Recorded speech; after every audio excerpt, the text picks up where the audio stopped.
Để báo thù cho người thân ra đi thảm khốc, người đàn ông đã bán linh hồn cho ác quỷ, chỉ cầu xin có lại được thân xác, ở lại nhân gian trong trăm ngày. Em gái út của anh ta mang trong mình tuyết kim cương hiếm có trên đời, lại trùng khớp hoàn toàn với nhóm si dâu của một nhân vật tầm cỡ bí ẩn, cuối cùng bị rước cạn si dâu khi còn sống. Ngay cả cha mẹ và em trai cũng gặp họa. Bản thân anh ta cũng trên đường chạy trốn, bị kẻ thù ác dùng binh khí đâm xuyên lồng ngực. Chỉ trong một đêm, cả nhà bị diệt môn, cuối cùng lại chỉ được coi là một vụ tai nạn. Người đàn ông đứng trước đống đổ nát, giọng khàn đặc và đầy oán hận. Ta đã trở lại, ta trở lại để báo thù. Anh cúi đầu nhìn đôi bàn tay mình, làn da xám xịt như tro tàn, các khớp ngón tay cứng đờ, kẽ móng tay còn dính vết đỏ thẫm chưa khô. Đây vốn dĩ không còn là bàn tay người sống. Anh chỉ còn 100 ngày để thanh toán món nợ si dâu sâu nặng này. Vạn hạnh là anh có thể cảm nhận được hơi thở yếu ớt của kẻ thù. 100 ngày sau anh sẽ hồn bay phách tán, mãi mãi không thể siêu thoát.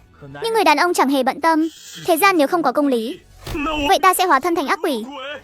Dù cho hồn bay phách tán, cũng phải kéo tất cả kẻ thù cùng rơi xuống địa ngục.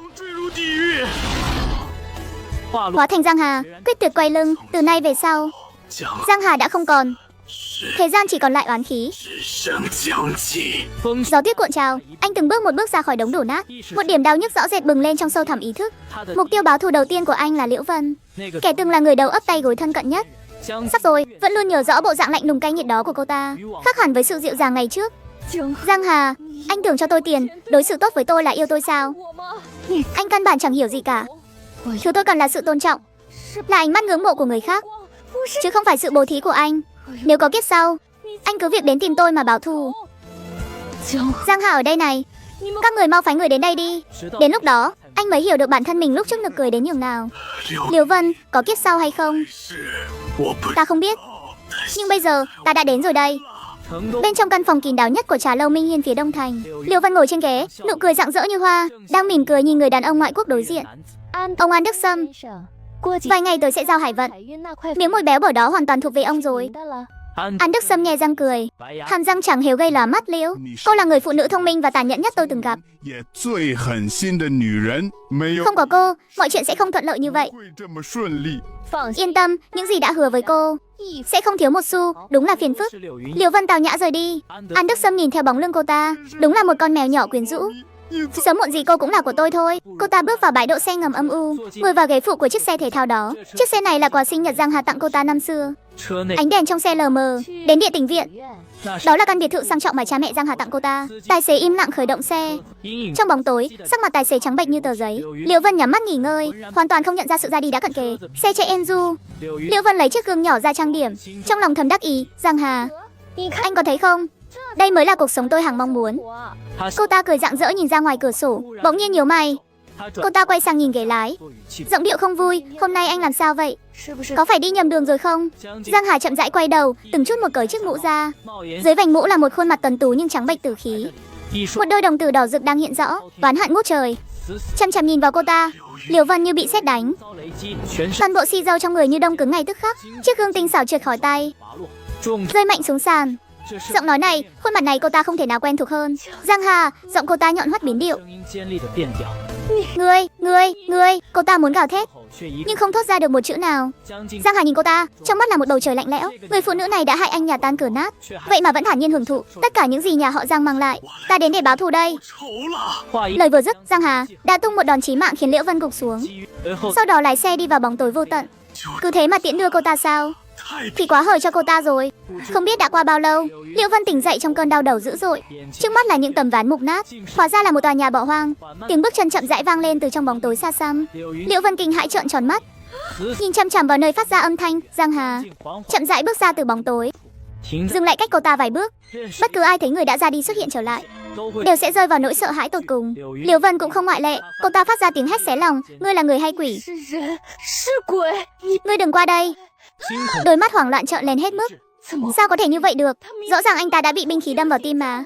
Giang Hà không nói một lời, đôi mắt kinh hoàng nhìn chân chân vào cô ta, nhìn khuôn mặt đang ở ngay gần gang tấc kia. Phong tuyến tâm lý của Liễu Vân hoàn toàn sụp đổ. Không liên quan đến tôi. Anh đừng qua đây. Thật sự không liên quan đến tôi mà. Giang Hà đã mất rồi. Giọng của Giang Hà lạnh như băng. Bây giờ ta là ác quỷ bò ra từ địa ngục. Là An Đức Sâm, là gã ngoại quốc đó ép tôi. Giang Hà của tôi ơi, không phải tôi đâu. Kẻ ác chính là người đấy. Nỗi sợ hãi tột độ sinh ra lòng can đảm méo mó. Cô ta gào thét một cách điên cuồng. Tất cả chuyện này đều do anh hại. Không phải lỗi của tôi. Gạt bỏ sự thật qua một bên. Chẳng lẽ anh không có chút lỗi lầm nào sao? Chính anh đã biến tôi thành thế này. Chính gia đình anh đã coi tôi như bình hoa để nuôi dưỡng, khiến người khác luôn nhìn tôi bằng ánh mắt khinh miệt, nghĩ rằng tôi đã trèo cao để với tới anh. Các người không cho tôi chạm vào, việc vận hành công ty cũng chẳng chia cho tôi chút nào.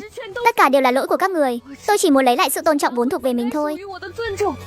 Muốn độc lập thì tôi có lỗi gì chứ? Cô ta gào đến khản cả giọng, nước mắt lăn dài trên khuôn mặt dữ tợn. Nếu anh không xông vào cuộc đời tôi đã không trở nên tham lam và độc ác như thế này. Nhưng anh đã hủy hoại tôi rồi. Anh mới chính là kẻ cầm đầu. Cả nhà anh đều đáng phải ra đi. Giang Hà sững người trong giây lát, ngay sau đó cười khẽ. Trong tiếng cười đầy dẫy sự buông bỏ và tháo chạy. Có những người của Nhiên mãi mãi không bao giờ thấy đủ. Giang Hà đứng trước mặt Liễu Vân. Bóng tối hoàn toàn bao trùm lấy cơ thể đang không ngừng run rẩy của cô ta. Ngươi nói ta hủy hoại ngươi sao? Được, ta thành toàn cho ngươi. Ta muốn xem thử tim của ngươi có màu gì. Nghe thấy lời này, Liễu Vân bỗng nhiên phản ứng lại. Ngươi muốn làm gì? Giọng cô ta mèo mó kịch liệt, run rẩy đến mức không ra hình dạng. Đừng qua đây, đừng qua đây. Gió càng rít, tuyết càng dày. Bất ngờ một tiếng thét thê lương đến tột cùng vang lên từ sâu trong tòa nhà bỏ hoang. Tiếp đó là những tiếng la hét nối đuôi nhau không dứt, kéo dài suốt nửa giờ đồng hồ mới cuối cùng im bặt. Không lâu sau, một bóng người gầy gò từ trong tòa nhà rảo bước đi ra. Giang Hà giơ tay kéo thấp mũ trùm đầu, che đi quá nửa khuôn mặt trắng bệch. Lần đầu tiên xé toạc, cảm giác của sự sống giống như bị tê liệt vậy, vẫn còn đọng lại trên đầu ngón tay. Chính là cảm giác này sao? Anh nhìn vào màn đêm vô tận, khẽ lẩm bẩm một mình. Nhưng đây mới chỉ là bắt đầu thôi. Ngay khi Giang Hà xử lý xong kẻ đầu tiên, quay người rời khỏi tòa nhà bỏ hoang, một Shidojima chuyến đi thám hiểm đang live stream đã tình cờ chạm mặt anh. Mọi người ơi, đây chính là tòa nhà bỏ hoang bị đồn có quỷ đó. Lời vừa dứt, đồng tử của Shidojima bỗng co lại, thất thanh kêu lên, cái gì kia? Gần như cùng giây đó, điện thoại của đội hình sự vang lên dồn dập. Người trực máy nói với tốc độ gấp gáp. Xin chào, đây là đội hình sự. Giây tiếp theo, tiếng khóc run rẩy và chói tai của Shidojima đâm xuyên qua ống nghe. Có người ra đi rồi, mau đến đây đi. Lúc này Giang Hà trốn vào một căn hộ bỏ trống không ai biết của nhà họ Giang. Bây giờ anh là một xác sống, chỉ còn lại trăm ngày tuổi thọ. Thời gian dành cho bản thân không còn nhiều nữa. Bắt đầu từ nay phải loại bỏ một kẻ thù mỗi ngày. Anh ngẩng đầu lên, dưới đáy mắt cuộn trào sự hận thù đỏ rực. Tiếp theo là An Đức Sâm. An Đức Sâm là đối tác làm ăn cũ của cha Giang Hà. Giang Hà vẫn luôn nhớ rõ ánh mắt tục tĩu của hắn khi nhìn mẹ mình. Càng đáng tởm hơn là khi hắn nhìn em gái Giang Lan, ánh mắt dơ bẩn chẳng thèm che giấu đó. Sau đó Giang Hà dẫn người chặn An Đức Sâm trong nhà vệ sinh, ép mạnh hắn vào bức tường gạch men. Quản lý cho tốt cái con mắt của ông đi, nếu còn có lần sau, tôi sẽ cho người cắt bỏ thứ đó của ông đấy. Nói xong liền quay người rời đi. Nhưng Giang Hà vừa đi khỏi, An Đức Sâm đã ở phía sau độc địa chửi rủa, cứ chờ mà xem nhà các người còn sống được bao lâu. Giang Hà sực tỉnh khỏi dòng hồi tưởng, bất ngờ nở nụ cười lạnh lẽo. Thằng nhóc này. Trong phòng họp của đội hình sự thành phố lúc đêm muộn, đội trưởng Cao Dương và các thành viên nhìn chằm chằm vào màn hình lớn. Video giám sát từ bãi đỗ xe ngầm đang phát lặng lẽ. Một bóng người đội mũ trùm đầu lao ra từ trong bóng tối. Một đòn tay đơn giản đến tàn khốc. Tài xế của Liễu Vân lập tức đổ rụp xuống đất. Người đội mũ trùm đầu một tay xách cổ áo tài xế, giống như kéo một bao rác vậy, dễ dàng kéo cái xác nặng cả trăm cân đó và trong cầu thang bộ tối om. Sức mạnh này cũng quá phi lý rồi. Viên cảnh sát trẻ hít một hơi lạnh. Lão Triệu nhíu mày thật chặt. Một đấm hạ gục, kéo đi nhẹ nhàng. Đây không còn nằm trong phạm sáu của người tập võ bình thường nữa rồi. Tuy nhiên, báo cáo của pháp y Vương Tư Tề càng khiến nhiệt độ trong phòng họp giảm xuống điểm đóng băng. Cô ấy cất giọng khô khốc, chậm rãi mở lời. Nạn nhân Liễu Vân, 27 tuổi, lồng ngực của cô ta bị một ngoại lực cực lớn xé toạc trực tiếp. Cạnh vết thương toàn là dấu vết có kéo dữ tợn, cách thức đứt gãy của các sợi cơ, căn bản không phải do dao kéo gây ra được. Vương Tư Tề nhìn mọi người, giọng run rẩy. Tôi thiên về giả thuyết là do tay không gây ra hơn. Phòng họp bỗng chốc im lặng như tờ. Một cảnh sát trẻ mặt trắng bệch, vô thức nuốt nước bọt. Xác định đây không phải là đang diễn phim tay không xé xác đó chứ? Dùng tay không xé toạc lồng ngực sao? Ánh mắt Cao Dương sắc lẹm, lắc đầu phủ nhận, không thực tế. Hung thủ chắc chắn đã dùng thủ đoạn nào đó để đánh lạc hướng chúng ta, giống như những tên biến thái già làm lệ quỷ để xử lý người vậy, cố tình làm ra vẻ huyền bí. Thế giới này làm gì có nhiều lệ quỷ đến thế? Tôi tuyệt đối không tin. Cao Dương quay sang hỏi bộ phận kỹ thuật, vân tay có manh mối gì không? Hiện trường được dọn dẹp cực kỳ sạch sẽ, ngoại trừ con số một viết bằng xi dâu trên đất thì không còn gì có giá trị cả. Phía An Đức Sâm thì sao? Sắc mặt Cao Dương khó coi. Người này là người cuối cùng tiếp xúc với Liễu Vân, nghi phạm lớn nhất. Cảnh sát lắc đầu. Lúc xảy ra vụ án ông ta đang tham gia tiệc rượu trước mặt bao nhiêu người, có bằng chứng ngoại phạm hoàn hảo. Cao Dương gật đầu, thần sắc đã bình tĩnh trở lại. Quả nhiên, Lúc này một cảnh sát khác khẽ nhắc nhở, sếp, Liễu Vân là bạn gái của thiếu gia nhà họ Giang, Giang Hà. Nhà họ Giang nửa tháng trước gặp hỏa hoạn lớn, cả nhà đều đã ra đi. Liệu đây có phải là hành vi báo thù cho nhà họ Giang không? Có người phản bác. Vụ án nhà họ Giang chẳng phải đã được kết luận là tai nạn rồi sao? Cao Dương gõ mạnh xuống bàn, cắt đứt mọi tạp âm. Vụ án cũ nhà họ Giang, lập tức nộp đơn xin điều tra lại. Ánh mắt anh ta sắc lẹm như chim ưng, tiếp đó nhìn về phía lão Triệu. Lão Triệu, anh dẫn người bí mật trích xuất camera xung quanh, truy ngược lại hướng hung thủ đi tới, không vấn đề gì chứ? Còn nữa, cậu đi kiểm tra trọng điểm tất cả các giao dịch tiền bạc gần đây giữa Liễu Vân và An Đức Sâm, đặc biệt là những gì liên quan đến việc chuyển nhượng tài sản nhà họ Giang. Ngoài ra tra camera đối chiếu, toàn bộ trang sức đắt tiền trên người Liễu Vân dường như đều đã biến mất sạch rồi. Anh ta chỉ định một cảnh sát khác ra lệnh đến các tiệm vàng, hiệu cầm đồ, tìm ra tăng vật cho tôi. Rõ. Cao Dương đứng dậy, ánh mắt quét qua toàn bộ thành viên, giọng điệu gấp gáp và nặng nề. Thời gian không còn nhiều nữa. Nếu đây là một vụ án loại bỏ người liên hoàn, thì trước khi hắn biết số 2, chúng ta buộc phải nhanh hơn hắn một bước. Sâu trong một con hẻm nhỏ phía đông thành, có một tiệm tạp hóa cũ kỹ tồi tàn. Bên trong ngầm là một tiệm cầm đồ lậu. Con chó giữ trong tiệm đang gầm gừ hung tợn. Gã gầy cười mắng, không được thì đem hầm luôn. Con chó lập tức xù lông, cúi đầu định vô lấy gã gầy. Đúng lúc này, cửa bị đẩy ra, một luồng khí lạnh tràn vào. Một người đàn ông đội mũ trùm đầu bước vào, khuôn mặt giấu trong bóng tối, chỉ để lộ làn da trắng bệch.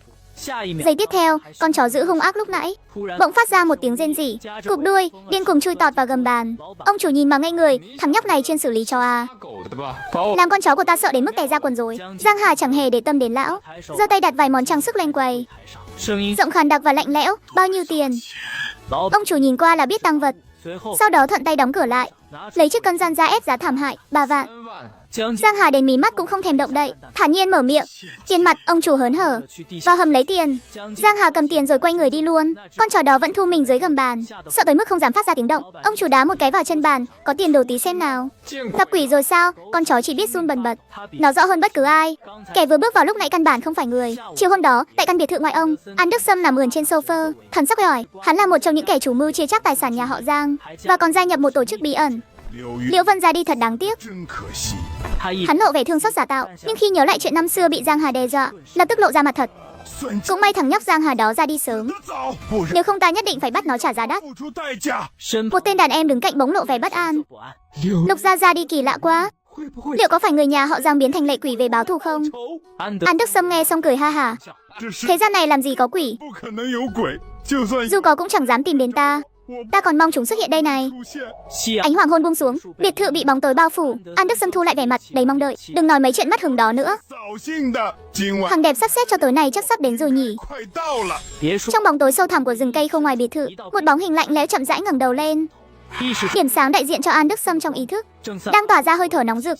Tiếng cười trong biệt thự vẫn phóng túng, vang lên chói tai trong đại sảnh trống trải. Nhưng tiếng chuông cửa đột ngột vang lên dồn dập. Khóe miệng An Đức Sâm nở một nụ cười gian xảo. Đến rồi. Ha ha ha ha. Một tên đàn em cao lớn, dáng vẻ là lướt đứng dậy ra mở cửa.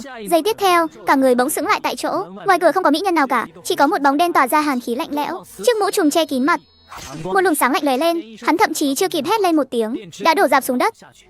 Tiếng cười trong phòng khách lập tức im bặt. Bóng đen đó chậm rãi bước vào. Khi ngước mắt lên, một đôi mắt đỏ rực khóa chặt lấy An Đức Sâm. An Đức Sâm như bị sét đánh, thân hình vạm vỡ bỗng run lên bần bật. Ly rượu trong tay tuột khỏi tay rơi xuống, vỡ tan tành trên sàn. Giang Hà, chẳng phải người đã ra đi rồi sao? Hắn là con quỷ quay về báo thù đấy. Một tên đàn em khác sợ đến mức hồn bay phách tán, liên tục lùi lại phía sau, chân tay bủn rủn. An Đức Sâm sực tỉnh, đứng dậy gầm lên câm miệng. Cái đồ vô dụng này. Trong mắt hắn xẹt qua một tia tàn độc, mạnh tay đẩy tên đàn em bên cạnh lên phía trước, gầm lên dữ dội. Giả thần giả quỷ. Tên đàn em trong lúc hoảng loạn vơ lấy một chiếc ghế, hét lớn rồi quăng về phía Giang Hà.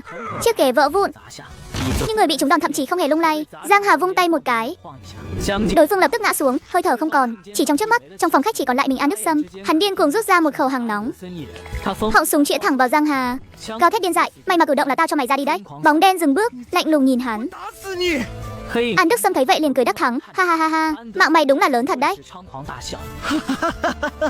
Bao nhiêu nhát binh khí mà vẫn không tiễn được mày đi sao? Tại sao? Hi hi hi. Tại sao? Họng súng đang sẵn sàng xiết cò. Mày tưởng là vì ân oán giữa chúng ta sao? Sai rồi, là vì đồ của nhà mày đấy. Tổ chức muốn chúng mày biến mất, thật đơn giản. Đừng hỏi tao tổ chức là gì. Nụ cười của hắn càng thêm tàn nhẫn. Mày không xứng để biết đâu. Vừa dứt lời, hắn dứt khoát bóp cò, bắn liên tiếp 2 phát, đạn trúng thẳng vào người Giang Hà, nhưng không có cảnh xi dâu văng tung tóe như mong đợi, chỉ có một sự kỳ quái. Những vết rách không hề có sức sống. Giang Hà chỉ thản nhiên liếc nhìn vết thương, tiếp tục bước tới phía trước. Làm sao có thể chứ? Chúng 2 phát mà vẫn không sao. An Đức Sâm nghiến răng ken két, mồ hôi lạnh chảy ròng ròng. Mạnh tay chĩa thẳng họng súng vào đầu Giang Hà, để ta xem mày còn sống được không. Ngay khoảnh khắc hắn nhìn chằm chằm vào khuôn mặt Giang Hà, An Đức Sâm bỗng sững người nửa giây. Ngay sau đó, một sự thật kinh hoàng ập vào đại não. Không thể nào, không thể nào. Mày biến đi cho tao. Hắn điên cuồng định bóp cò lần nữa, nhưng Giang Hà không cho hắn thêm bất kỳ cơ hội nào. Thân hình lóe lên, nhanh chóng áp sát. Giang Hà lập tức cướp lấy khẩu hàng nóng, họng súng lạnh lẽo chĩa vào hắn, từng chữ một. Mỗi lời nói vang dội khắp căn biệt thự. Phát này dành cho cha ta, phát này dành cho mẹ ta, phát này nữa. 4 tiếng nổ vang lên, mọi chuyện đã định đoạt. Giang Hà cầm khẩu hàng nóng dí sát vào trán hắn. Tổ chức là gì? Tôi thực sự không biết mà. Tôi chỉ làm theo lệnh của Âu Dương Hải thôi. Tôi chẳng biết gì cả. Ánh mắt Giang Hà bỗng chốc lạnh thấu xương. Câu Dương Hải sao? Người bạn cũ thân thiết nhất lúc sinh thời của cha anh, hóa ra cũng là người của cái gọi là tổ chức đó. Hóa ra vụ án diệt môn nhà họ Giang, Lào ta cũng có một phần sao? Loài sâu bọ bẩn thỉu, thì nên ở cái nơi thối nát đó đi. Một tiếng động nghẹt vang lên, tất cả trở lại trong im lặng. Giang Hà quay người, lặng lẽ biến mất trong bóng đêm. Trên mặt đất, một con số màu xì dâu lặng lẽ hiện ra. Không biết đã đi bao lâu, mọi dấu vết dường như phai mờ. Kẻ thù tiếp theo đã lộ diện. Giang Hà đứng dưới tòa chung cư, gió đêm cuốn theo tuyết động. Anh đưa tay lên, muốn cảm nhận một chút cái lạnh, để chứng minh bản thân vẫn còn tồn tại. Nhưng anh chẳng cảm nhận được gì cả, chỉ có một sự im lặng tột cùng. Trở về phòng, anh đóng cửa lại. Thế giới một lần nữa yên tĩnh trở lại. Em gái Giang Lan có nhóm máu hiếm, cả nhà luôn cẩn thận bảo vệ. Chỉ duy nhất một lần ngoài ý muốn, Âu Dương Hải đưa em gái bị thương đến bệnh viện. Bí mật về thương tích cứ thế bại lộ. Tiểu Lan, đại ca nhất định sẽ đòi lại công đạo cho em. Anh để lại con số tại hiện trường vụ án, không phải vì tình cảm. Anh chỉ muốn mượn sức mạnh của bọn họ để tìm ra tất cả những kẻ có liên quan. Dù anh có thể cảm nhận lờ mờ sự hiện diện của kẻ thù, nhưng cảm ứng này không phải với ai cũng rõ ràng. Giống như Liễu Vân, hơi thở của những mục tiêu như An Đức Sâm đặc biệt rõ rệt, nhưng vẫn còn những kẻ tung tích bất định, tự ẩn mình cực sâu. Thời gian còn lại thực sự không còn nhiều, nhưng việc cần làm hiện tại tất nhiên là đi gặp người chủ Âu Dương này rồi. Bầu không khí trong phòng họp đội cảnh sát căng thẳng đến cực điểm. Cao Dương cau mày chặt, đơn xin lật lại vụ án nhà họ Giang mãi không được phê duyệt. Giống như bạt vô âm tín, mà cách đây không lâu, người duy nhất sống sót là Liễu Vân đã ra đi. Quan hệ xã hội của Liễu Vân điều tra đến đâu rồi? Không có động cơ đi công tác, hồ sơ chuyển khoản cũng bình thường. Còn camera giám sát thì sao? Nghi phạm toàn đi vào góc khuất, không để lại bất kỳ hình ảnh chính diện nào. Đúng lúc này điện thoại đột nhiên rung lên. Đầu dây bên kia tiếng thành viên gấp gáp, đội trưởng, vụ thanh trừng liên hoàn có tiến triển rồi. Tại hiện trường xuất hiện huyết tử số 2. Cao Dương bật dậy, kiểm soát hiện trường, tôi đến ngay. Xe cảnh sát xé toạc màn đêm lao đi vun vút, liên lạc với bên ngoại cảnh. Đẩy cửa bước vào, một mùi tanh nồng nặc xộc thẳng vào mũi. 3 người đàn ông ngoại quốc ngã gục đã không còn nữa. Mấy cô gái báo án sợ đến mức run rẩy khắp người. Cao Dương lướt qua chiếc khăn quàng trên bàn trà, tất cả đồ vật đều mang về. Kiểm tra nước tiểu từng người một, không được để sót một ai. Trương Liêu liếc nhìn bọn họ đầy khinh bỉ, thì thầm lẩm bẩm, thật là giỏi. Bọn họ ra tay vì chúng to con sao, hay là vì răng chúng trắng? Lúc này Cao Dương ngồi xuống cẩn thận so sánh dấu vết, là cùng một người thực hiện. Cao Dương chậm rãi đứng dậy, ánh mắt lạnh lẽo. Cuộc thanh trừng vẫn đang tiếp diễn, phải bắt được con quỷ này trước khi vụ tiếp theo xảy ra.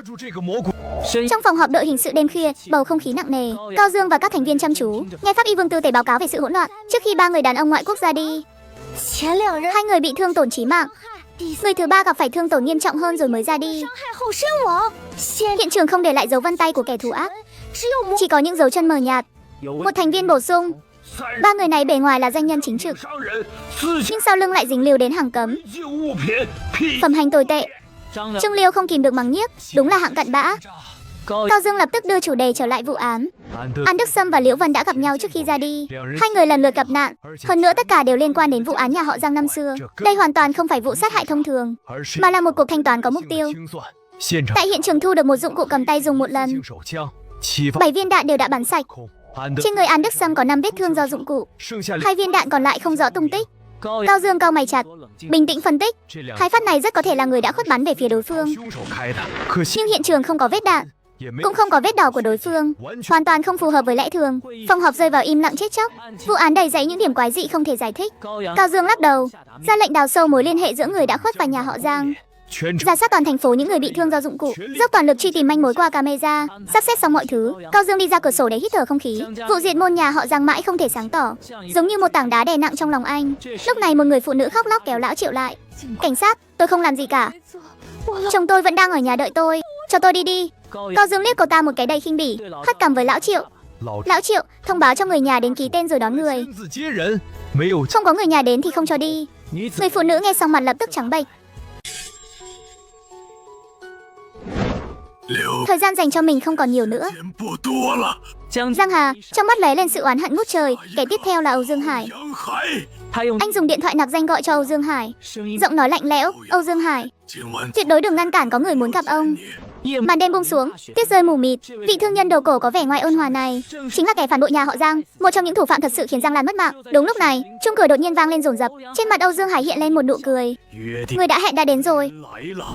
Chính vết đỏ của Giang Lan đã cho lão ta cái vốn liếng để được coi trọng. Bắt đầu từ đêm nay, có lẽ mình sẽ nhận được sự tán thưởng từ cấp trên, sở hữu quyền lực lớn hơn. Âu Dương Hải mở cửa biệt thự. Tuy nhiên trong gió tuyết ngoài cửa lại đứng đó một người đàn ông đội mũ len cúi thấp đầu. Bầu không khí phòng họp đội cảnh sát vô cùng nặng nề. Đúng lúc này, Tiểu Nam vội vã chạy vào. Đội trưởng đã tra được 2 người đã khuất, đều từng nhận được khoản chuyển khoản lớn từ Âu Dương Hải. Mắt Cao Dương lóe lên. Âu Dương Hải ở Bác Cổ Trai sao? Âu Dương Hải là bạn cũ của cha Giang Hà khi còn sống. Cao Dương lập tức gọi vào số của Âu Dương Hải, nhưng mãi mà không có người nghe máy. 2 ngày liên tiếp xảy ra án mạng. Trong lòng anh bỗng dâng lên một sự bất an mãnh liệt. Cao Dương mạnh mẽ đứng dậy. Không ổn rồi. Ánh mắt anh sắc bén như dao quét qua, lập tức khởi hành đến nhà Âu Dương Hải. Bên trong biệt thự ấm áp vô cùng, nhưng không ngăn được một luồng khí lạnh thấu xương. Âu Dương Hải nhìn bóng người đội mũ trước mặt, chỉ thấy quen thuộc một cách lạ lùng, nhưng lại không nhớ ra đã gặp ở đâu. Giọng Giang Hà trầm thấp, ở đây không còn ai khác chứ? Yên tâm, tôi đã bảo người giúp việc rời đi rồi. Âu Dương Hải nở nụ cười ôn hòa như thường lệ. Thử hỏi, chúng ta đã từng gặp nhau chưa? Giang Hà chậm rãi đưa tay tháo mũ xuống. Chú Âu Dương, là cháu. Khuôn mặt nhợt nhạt mà quen thuộc đó khiến Âu Dương Hải ngay lập tức như bị sét đánh. Lão ta nén lại sự kinh hãi, cố nặn ra một vẻ mặt vui mừng khôn xiết. Ha ha ha, tiểu tử, thật sự là cháu sao? Cháu vẫn còn sống. Đúng là ông trời có mắt mà. Giang Hà nhìn bộ dạng giả tạo của lão ta, trong mắt không có nửa phần ấm áp. Đại họa năm đó của nhà tôi rốt cuộc đã xảy ra chuyện gì? Âu Dương Hải vừa định mở miệng, Giang Hà đột nhiên tiến lên, bóp chặt yết hầu của lão ta, ghim chặt lão ta lên tường. Lực tay vững chãi mà lạnh lẽo, không để lại một chút cơ hội nào. Âu Dương Hải tức khắc nghẹt thở, mặt đỏ gay gắt. Ngươi không cần phải diễn nữa. Giọng Giang Hà lạnh như băng tuyết. Ta đều biết cả rồi. Âu Dương Hải run rẩy khắp người. Ngươi muốn làm gì? Đòi nợ. Cánh tay Giang Hà bỗng phát lực, khiến Âu Dương Hải bị hất văng đi. Âu Dương Hải bay ra ngoài, ngã dầm xuống đất. Giang Hà chậm bước tiến lên, một chân dẫm lên ngực lão ta, lực đạo không ngừng ép xuống. Âu Dương Hải phát ra tiếng rên rỉ đau đớn. Giang Hà nhìn chằm chằm vào lão ta, ánh mắt lạnh thấu xương. Nhà tôi rốt cuộc đã gặp phải chuyện gì? Tại sao các ngươi lại muốn dồn vào đường cùng? Tại sao ngươi cũng tham gia vào chuyện đó? Âu Dương Hải nén đau đớn tột cùng, giọng nói run rẩy. Tiểu Hà, đừng tra tiếp nữa. Dính líu đến bọn họ thì không ai sống nổi đâu. Bàn chân Giang Hà đột ngột gia tăng lực đạo, trả lời ta. Nỗi đau tột cùng khiến Âu Dương Hải hoàn toàn suy sụp. Là tổ chức, là bọn họ muốn hủy hoại nhà họ Giang. Ta chỉ là kẻ làm thuê thôi. Sau lưng tổ chức là ai ta cũng không biết. Thế lực của bọn họ quá lớn, ngươi căn bản không chọc vào nổi đâu. Đừng nói nhảm, ngươi nghe lệnh của ai? Ta chỉ biết Dịch tiên sinh là cấp cao của tổ chức. Ta thật sự chỉ biết có bấy nhiêu thôi. Dịch tiên sinh. Giang Hà khắc sâu 3 chữ này vào tận đáy lòng. Trái tim của Tiểu Lan có phải đã đưa cho hắn không? Không phải, là một nhân vật lớn. Cần tuyết kim cương của Tiểu Lan để kéo dài mạng sống. Tiểu Hà, nghe ta một câu. Từ bỏ đi, từ bỏ đi. Ha ha ha ha ha ha. Trận hỏa hoạn đó đã thiêu rụi tất cả của ta, khiến ta trở thành cái bộ dạng không ra người, chẳng ra ma như lúc này. Nhà họ Giang chúng ta rốt cuộc đã làm sai chuyện gì? Ta từ địa ngục bò về chính là để thanh toán ngươi, mà ngươi lại bảo ta từ bỏ sao? Đêm đó kẻ đã bắt Tiểu Lan đi là ai? Nói, bọn chúng là ai? Âu Dương Hải hơi thở yếu ớt khai ra. Là Hắc Cẩu và Đao Ba. Bọn chúng sống ở làng trong phố phía tây thành phố. Những thứ khác ta thật sự không biết nữa rồi. Giang Hà nhìn xuống Âu Dương Hải đang thoi thóp, trong mắt sự oán hận cuộn trào. Đáng lẽ ngươi có thể ra đi một cách thanh thản, nhưng ngươi không nên làm hại Tiểu Lan. Sao ngươi dám? Sao dám đối xử với con bé như vậy? Âu Dương Hải nằm trên đất, phát ra tiếng cười thê lương mà điên cuồng. Ha ha ha ha ha. Đến giờ mà người vẫn chưa hiểu sao? Chúng ta trong mắt những người đó ngay cả quân cờ cũng không bằng. Các ngươi chẳng qua chỉ là quân cờ trong mắt bọn họ thôi. Dù không có ta, các người cũng vẫn sẽ có kết cục này thôi. Ngươi có bản lĩnh thì đi tìm bọn họ báo thù đi. Ngươi dám không? Lào ta đã không còn cử động nổi nữa, chỉ còn lại sự chế nhạo điên cuồng. Cao Dương dẫn người phá cửa xông vào. Giây phút nhìn rõ hiện trường, sắc mặt mọi người đồng loạt thay đổi, lập tức tản ra cảnh giới. Con người Cao Dương co rụt lại, một cảm giác bất lực ập đến toàn thân. Anh bước nhanh tới phía trước, giọng nói nặng nề, toàn bộ chất lỏng trong cơ thể đã cạn sạch. Thời gian ra đi đã quá 3 giờ đồng hồ. Con số 3 màu đậm trên tường thật chói mắt. Cao Dương nhắm mắt nghiến răng thì thầm, lại đến muộn rồi. 3 giờ trước. Âu Dương Hải nằm bệt dưới đất, mặt xám như tro. Ra tay đi. Giang Hà đứng sừng sững trước mặt lão. Nụ cười của em gái không ngừng hiện lên trước mắt. Ngươi đã khiến Tiểu Lan phải chịu bao khổ cực, để con bé phải cạn sạch giọt chất lỏng cuối cùng. Hôm nay ta muốn ngươi phải trả lại không thiếu một giọt. Tất cả những kẻ nợ nhà họ Giang, ta sẽ không tha cho một ai. Ta sẽ kéo từng kẻ một xuống địa ngục. Bây giờ bắt đầu từ ngươi trước. Từng tiếng kêu thảm thiết xé toạc màn đêm, nhanh chóng bị sự im lặng vô tận nuốt chửng. Giang Hà chậm rãi bước ra khỏi biệt thự.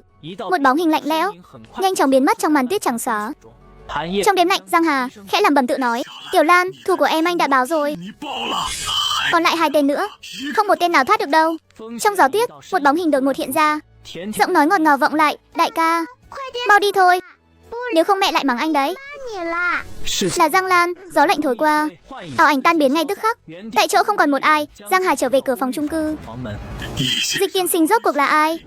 Nhân vật lớn cần máu tuyết kim cương của Tiểu Lan lại là ai? Nhưng ngày mai việc đầu tiên cần dọn dẹp vẫn là 2 tên cặn bã từ trong đám cháy đó. Đã lôi Tiểu Lan đi.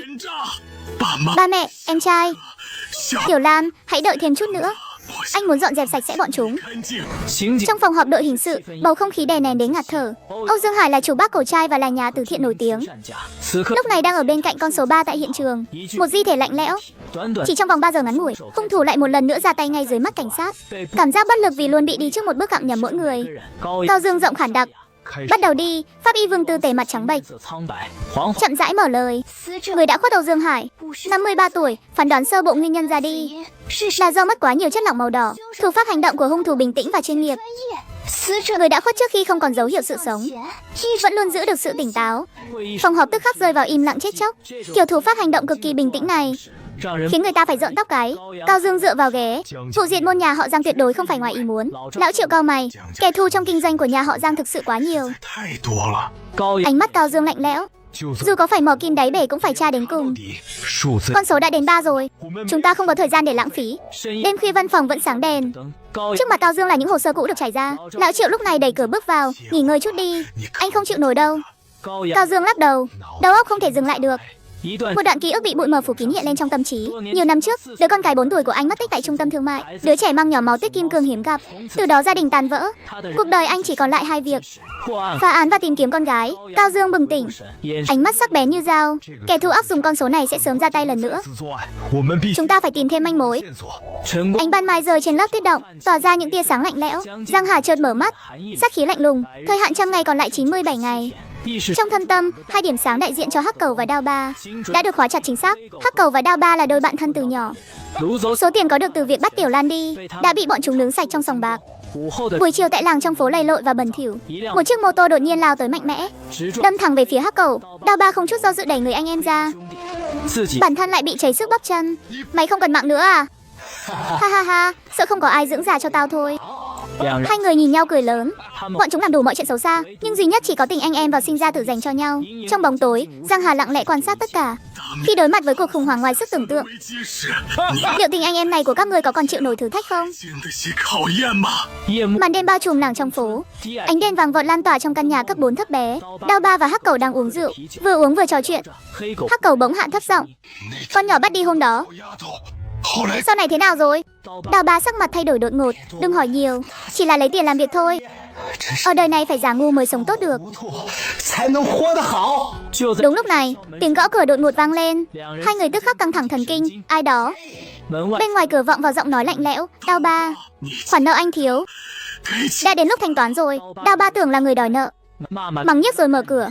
Ngoài cửa đứng một bóng người đội mũ che mặt, sắc mặt trắng bệch như tờ giấy. Giây tiếp theo, một lực mạnh giáng thẳng vào đầu. Đao ba trực tiếp ngất lịm đi. Phía sau Hắc Cầu kinh hô cũng bị một cú đấm đánh ngã. Không biết đã qua bao lâu, Đao ba khó khăn mở mắt ra, cơ thể bị trói chặt không thể cử động.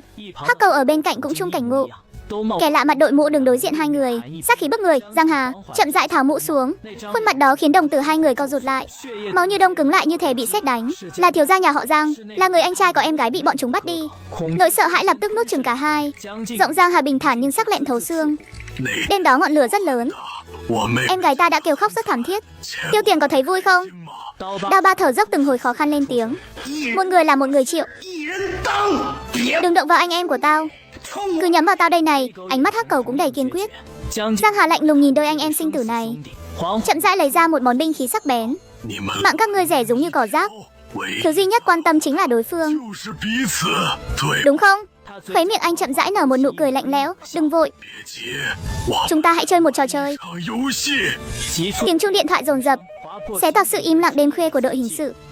Vụ thanh trừng liên hoàn, ai chịu trách nhiệm? Ngài muốn cung cấp manh mối hay là tôi chính là hung thủ? Năm chữ lạnh lẽo khiến mặt người trực máy trắng bệch.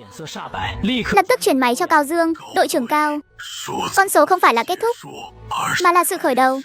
Cao Dương vừa ra hiệu cho cấp giới định vị, vừa cố tình lạnh lùng kéo dài thời gian. Tại sao tôi phải chơi với anh?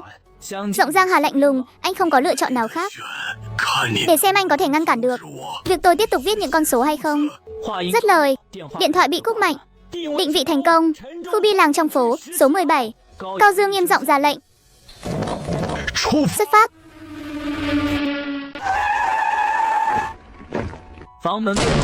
Trạng thái, một mùi tanh nồng nặc đến nghẹt thở sộc tới. Hai chiếc ghế đặt đối diện nhau, hai người lặng lẽ buông tay. Đã không còn hơi thở. Trên tường là hai chữ lớn màu đỏ sẫm. Trương Liêu hít vào một ngụm khí lạnh.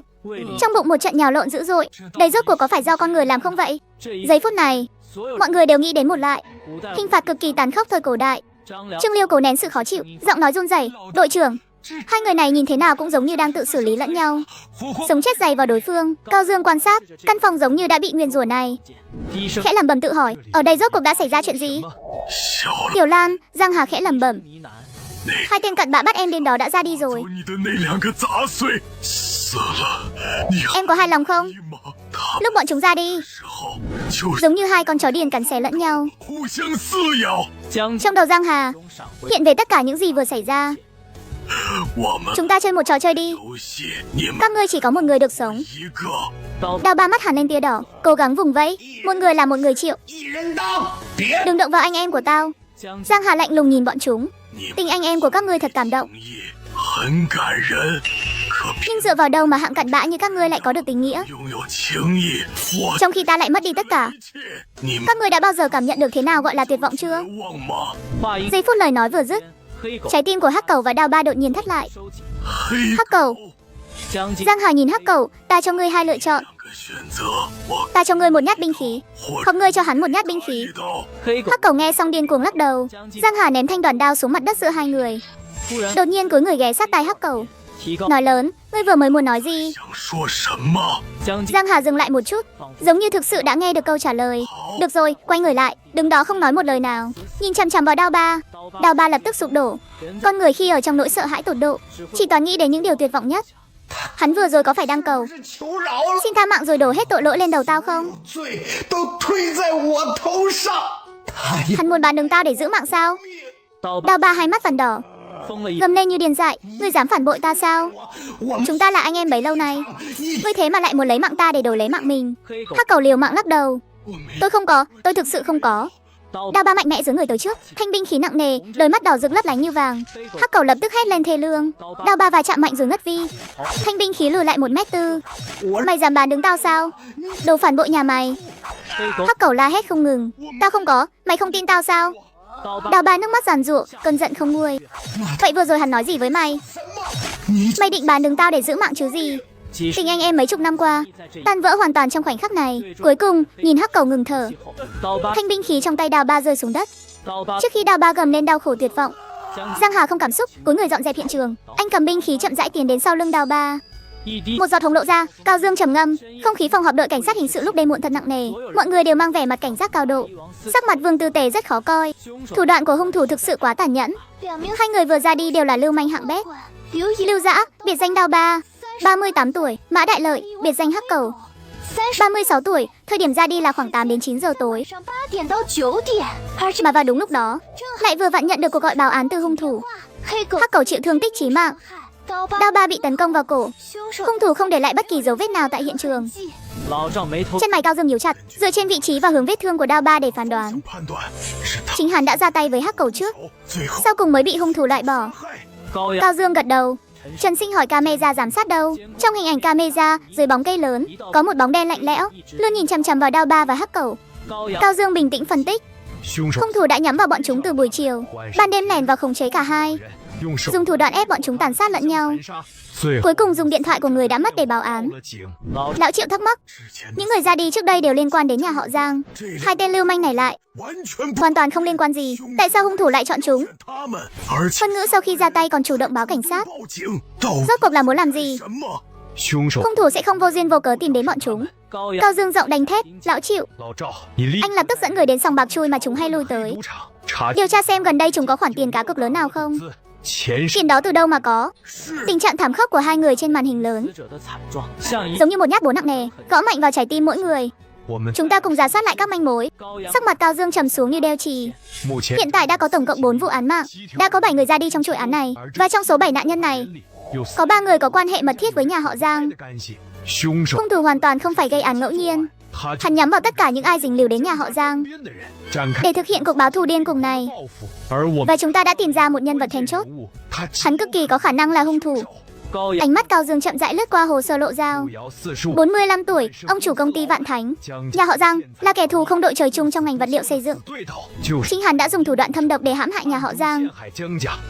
Khi nhà họ Giang sụp đổ, hắn là người hưởng lợi lớn nhất. Ánh mắt Cao Dương lạnh lẽo như dao. Bước tiếp theo, tập trung toàn bộ lực lượng, dốc toàn lực điều tra rõ ràng. Trong căn hộ của Lộ Giao, Giang Hà chợt mở mắt. Trong mắt dâng trào oán hận ngút trời muốn xóa sạch mọi thứ. Lộ Giao, ngày mai gặp lại. Ngày hôm sau trời u ám như mực đổ. Kỳ hạn trăm ngày chỉ còn lại chính 16 ngày. Giang Hà một mình đi trên con phố dài vắng vẻ tiêu điều. Khi đi qua một ngôi nhà thờ cũ, bước chân anh bỗng khựng lại như có ma xui quỷ khiến, giơ tay đẩy cánh cửa gỗ nặng nề, dạo bước đi vào trong. Anh đứng lặng im trong bóng tối ở hàng ghế cuối nhà thờ. Luồng khí lạnh lẽo quanh người thật lạc lõng với nơi thánh thiêng này. Vị mục sư già chậm rãi đi đến bên cạnh anh. Đứa trẻ à, trong ánh mắt con giấu kín nỗi đau không thể xóa nhòa. Những thứ mà con đang gánh vác quá nặng nề rồi. Giang Hà vẫn luôn giữ im lặng. Vị mục sư già nhẹ nhàng khuyên nhủ, nếu con sẵn lòng, có thể tâm sự với ta. Giang Hà chậm rãi lắc đầu, không cần đâu. Dứt lời, anh quay người định rời đi. Vị mục sư già nhìn theo bóng lưng anh, khẽ thở dài. Có những chuyện không phải cứ trốn tránh là xong. Hãy buông bỏ chấp niệm trong lòng đi. Cứ mãi cố chấp, cuối cùng sẽ chỉ rơi xuống vực thẳm muôn đời không trở lại được. Bước chân Giang Hà bỗng khựng lại. Ta sẽ không bao giờ buông bỏ, càng không cần sự tha thứ của bất kỳ ai. Tiếng nói vừa dứt, anh đẩy cửa bước ra, bóng hình lập tức tan biến vào cơn gió lạnh buốt bên ngoài. Mục sư nhìn về hướng anh biến mất mà thẫn thờ. Cuốn kinh thánh dày cộm trên tay bỗng tuột khỏi, rơi mạnh xuống nền đất lạnh lẽo. Trang giấy tự động lật mở dù không có gió. Ánh mắt mục sư dừng lại trên trang giấy ố vàng. Trái tim bỗng run rẩy. Trên giấy in rõ một dòng chữ: trả thù là việc của ta, ta sẽ báo ứng. Trong căn biệt thự ngoại ông, Lộ Giao nằm mườn trên ghế sau phơ ra, đầu ngón tay bồn chồn gõ lên tay vịn, thật phiền phức. Ánh mắt hắn lạnh lùng, trong lòng thầm tính toán, đám cảnh sát đó tốt nhất đừng giở trò gì. Lộ tiên sinh, mời dùng nước. Một tên bảo vệ đang cung kính rót thêm nước nóng vào ly thủy tinh trước mặt hắn. Thế nhưng vài giọt nước nóng bắn ra ngoài, rơi trúng mu bàn tay Lộ Giao đang đặt trên tay vịn. Xin lỗi Lộ tiên sinh. Tên bảo vệ lập tức sợ đến mặt không còn chút sắc hồng. Lộ Giao không cảm xúc, thản nhiên nói, không sao. Giây tiếp theo, Lộ Giao đột ngột chộp lấy cái gạt tàn trên bàn trà, đập mạnh vào trán hắn. Hắn ngã lăn ra, ngất đi ngay tại chỗ. Lộ Dao vốn dĩ là một kẻ tàn nhẫn, lăn lộn trên thương trường nhờ vào sự tàn bạo. Chỉ trong vài năm, từ một tên lưu manh đường phố đã trở thành bá chủ, nay đã tẩy trắng thành ông chủ công ty Vạn Thánh. Hơn nữa vận may của hắn luôn cực tốt, đã nhiều lần thoát khỏi cửa tử, khiến hắn tin chắc mình là người được trời chọn. Hắn còn được một tổ chức bí ẩn âm thầm chiều mộ, thế lực càng mạnh hơn trước. Một tên bảo vệ nhìn người đồng nghiệp đang nằm gục, run rẩy lo sợ. Lộ tiên sinh, cảnh sát sắp đến rồi. Lộ Dao nghe vậy, giọng điệu thiếu kiên nhẫn. Còn một tiếng nữa, mày hoảng cái gì? Mau dọn dẹp cho sạch sẽ đi. Hắn nghiến răng trợn mắng. Cao Dương, để xem anh muốn giở trò gì. Dám chọc vào ta thì chỉ có con đường ra đi. Cao Dương đứng trước cửa, nhìn cánh cửa đang đóng trước mặt. Theo kế hoạch ban đầu là một tiếng sau mới đi tìm Lộ Dao, nhưng anh quyết định hành động sớm hơn, khiến đối phương không kịp trở tay. Hình bóng của tên hung thủ bí ẩn kia lại hiện lên trong đầu. Chỉ cần là con người thì sẽ có sơ hở. Tôi không tin, lại không điều tra ra được. Tôi tuyệt đối không tin. Cao Dương giơ tay nắm lấy tay nắm cửa, đột ngột ấn mạnh xuống. Trong biệt thự, tên bảo vệ vừa dìu đồng nghiệp đang ngất nằm xuống, tay nắm cửa bỗng nhiên xoay chuyển. Lộ Dao cau mày. Đến sớm vậy mà ngay cả gõ cửa cũng không biết sao. Thế nhưng khoảnh khắc sau đó cánh cửa bị đẩy nhẹ. Cao Dương đẩy cánh cửa trước mặt ra, nhìn cấp dưới trong phòng. Trần Sinh ra lệnh cho Trịnh Liêu, Thạch Nam, Cát Diệu, chúng ta xuất phát sớm nửa tiếng. Mấy bóng người lập tức đứng dậy khỏi chỗ ngồi.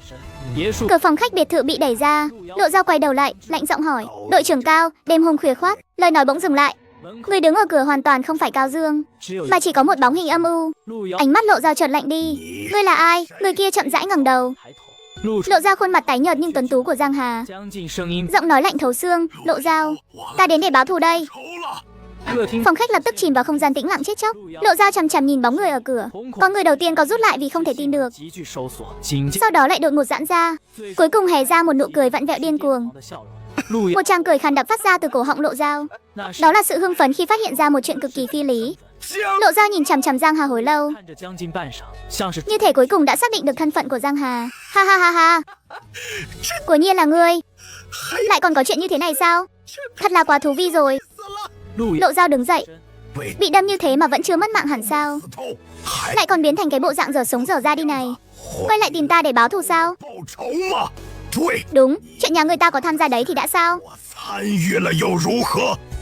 Thế là Giang Hà chậm rãi rút thanh binh khí ra. Nợ mạng phải đền bằng mạng, nợ tiền phải trả bằng tiền. Lộ Dao nghe vậy liền phát ra tiếng cười khinh miệt. Giây tiếp theo, tiếng cười đột ngột tắt lịm, thay vào đó là một tiếng quát lớn.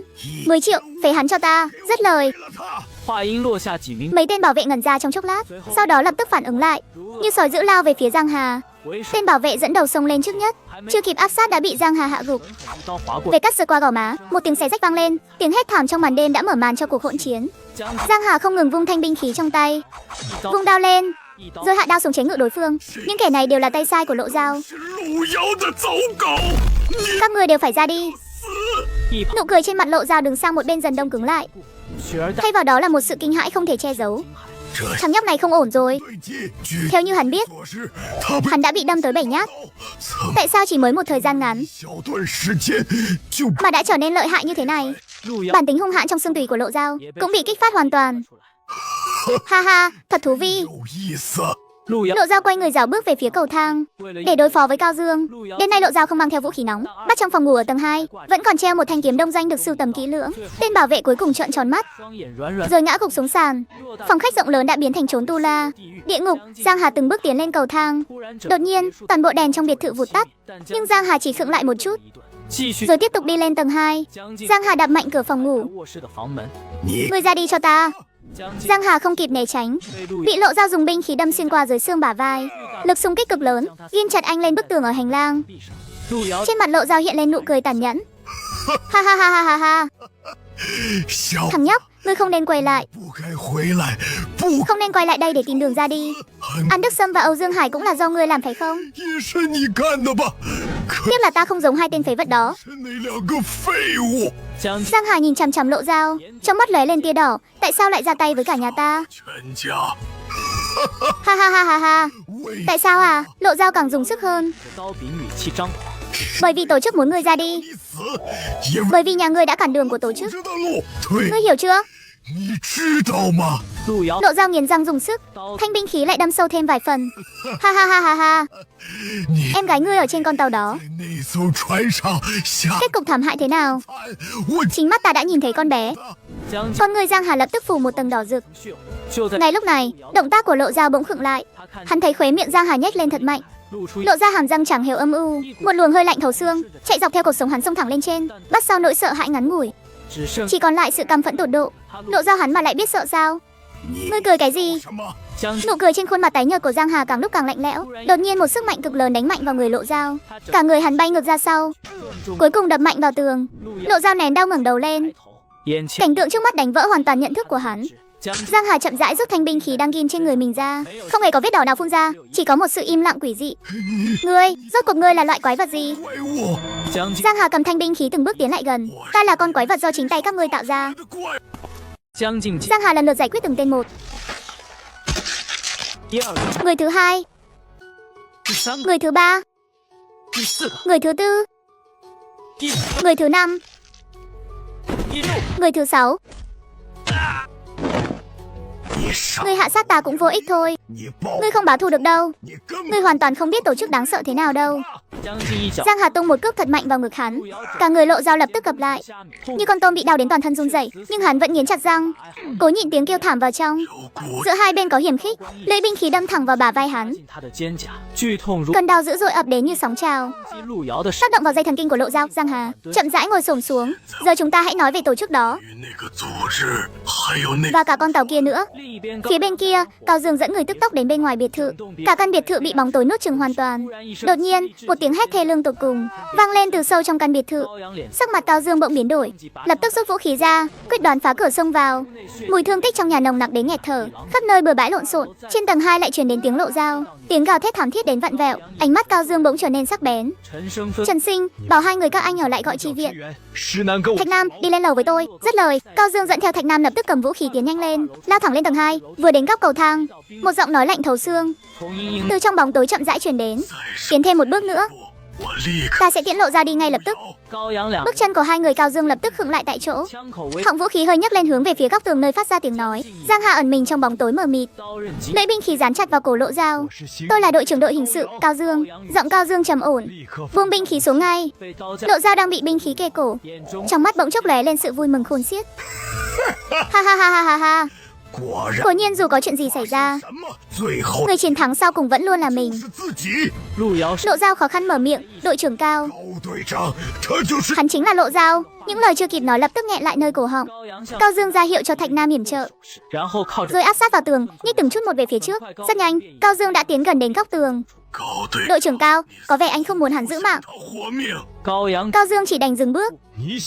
Anh muốn thế nào? Hai người cách nhau không quá 3 mét. Không khí như thể đông đặc lại. Cao Dương trầm giọng nói, chúng ta nói chuyện đi.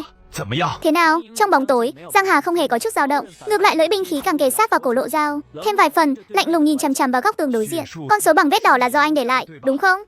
Trong bóng tối, Cao Dương khẽ ngẩng đầu, cố gắng bắt lấy dù chỉ là một động tĩnh nhỏ nhất của đối phương.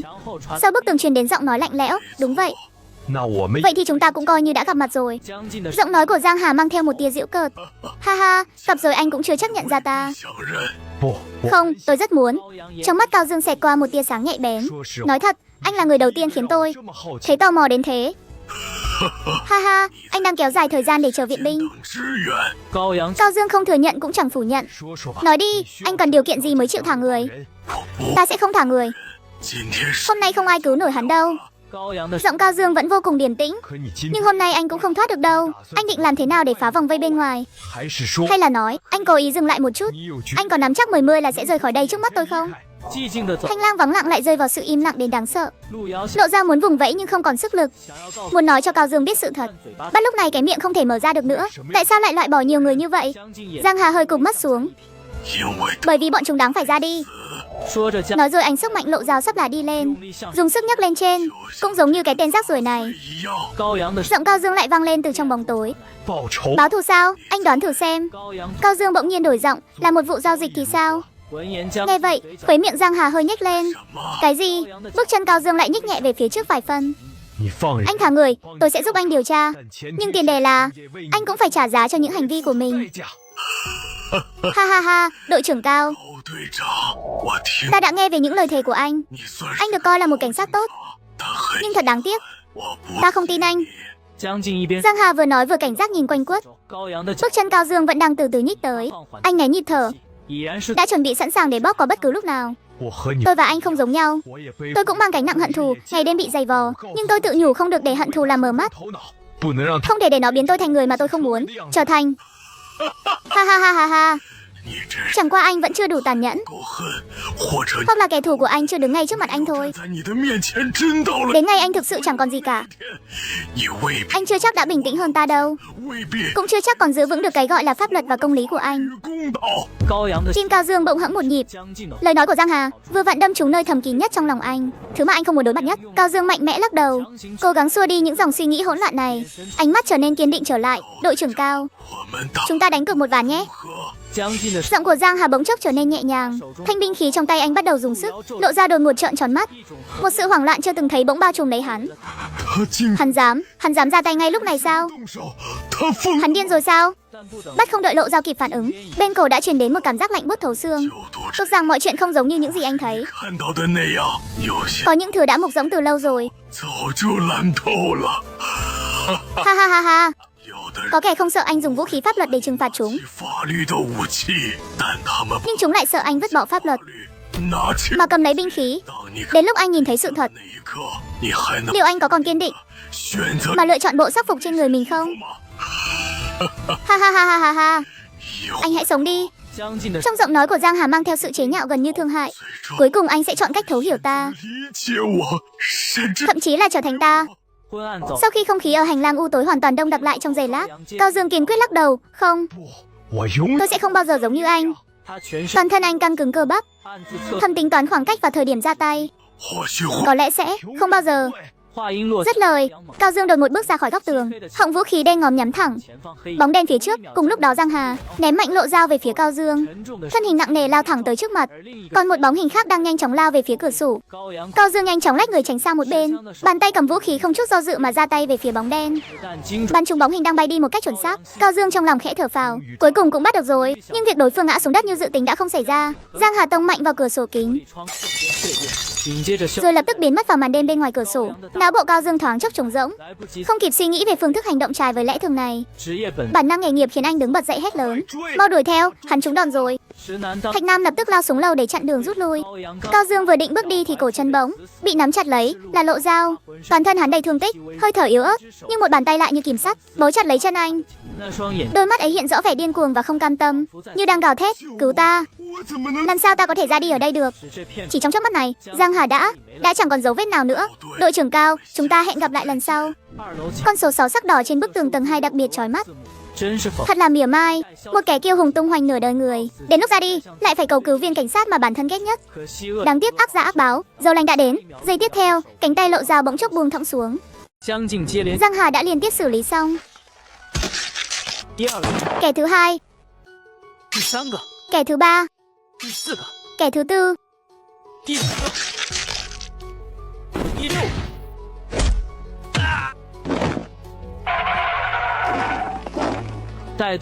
Lão Triệu dẫn đội xông vào hiện trường, lập tức bị cảnh tượng như địa ngục trước mắt làm cho bàng hoàng run rẩy. Đội trưởng Cao, tình hình thế nào rồi? Mau khởi động máy tầm nhiệt. Giọng Cao Dương dồn dập. Tên tội phạm vừa nhảy cửa sổ, chắc chắn chưa chạy ra đâu. Hắn bị thương ở chân do trúng vũ khí, hành động sẽ bị cản trở. Cao Dương giật lấy máy tầm nhiệt, lao thẳng lên tầng 2. Đứng trước khung cửa sổ vỡ nát, chắc chắn hắn chưa đi xa. Anh giơ máy tầm nhiệt lên, chăm chú quan sát màn hình. Một nguồn nhiệt hình người rõ rệt đang di chuyển nhanh phía dưới. Là Thạch Nam. Cao Dương chậm rãi di chuyển, ống kính cẩn thận rà soát từng tấc nơi có khả năng ẩn dấu bóng dáng đó. Không có gì, chẳng có gì cả. Sao có thể chứ? Chân mày Cao Dương nhíu chặt lại. Bóng dáng thoát ra khỏi tầm ngắm của binh khí, ngay cả máy tầm nhiệt cũng không tìm thấy chút dấu vết nào. Cao Dương nhìn vào bóng tối trống rỗng ngoài cửa sổ, ngón tay vô thức siết chặt. Ta nhất định sẽ tìm thấy ngươi. Đêm muộn trong căn chung cư, Giang Hà cảm thấy lạnh lẽo thấu xương. Chỉ trong vòng 5 ngày ngắn ngủi, anh đã tự tay xử lý 6 kẻ thù. Quan trọng hơn là anh đã có được một manh mối quan trọng từ miệng Lộ Dao. Tàu Hòa Lạc. Bề ngoài Hòa Lạc là một tàu đánh bắt xa bờ bình thường, nhưng thực tế đằng sau lại là một khối tội ác khổng lồ ẩn giấu trên biển. Em gái anh, Giang Lan, đã bị đưa lên con tàu này, dùng để kéo dài sự sống cho những nhân vật lớn phía sau. Anh trai, em đau quá. Trong phút chốc liền biến mất. Hình bóng Giang Lan hiện ra trước mặt Giang Hà. Giang Hà theo bản năng đưa tay muốn ôm lấy, nhưng đầu ngón tay chỉ xuyên qua làn không khí lạnh lẽo. Ảo giác. Rốt cuộc cũng chỉ là ảo giác mà thôi. Tiểu Lan đã không còn nữa rồi. mà những kẻ chủ mưu vẫn nhởn nhơ ngoài vòng pháp luật. Một lúc lâu sau, Giang Hà ngẩng đầu lên, ánh mắt vặn vẹo và lạnh lẽo. Kẻ tiếp theo, Sư Tuấn Kiệt.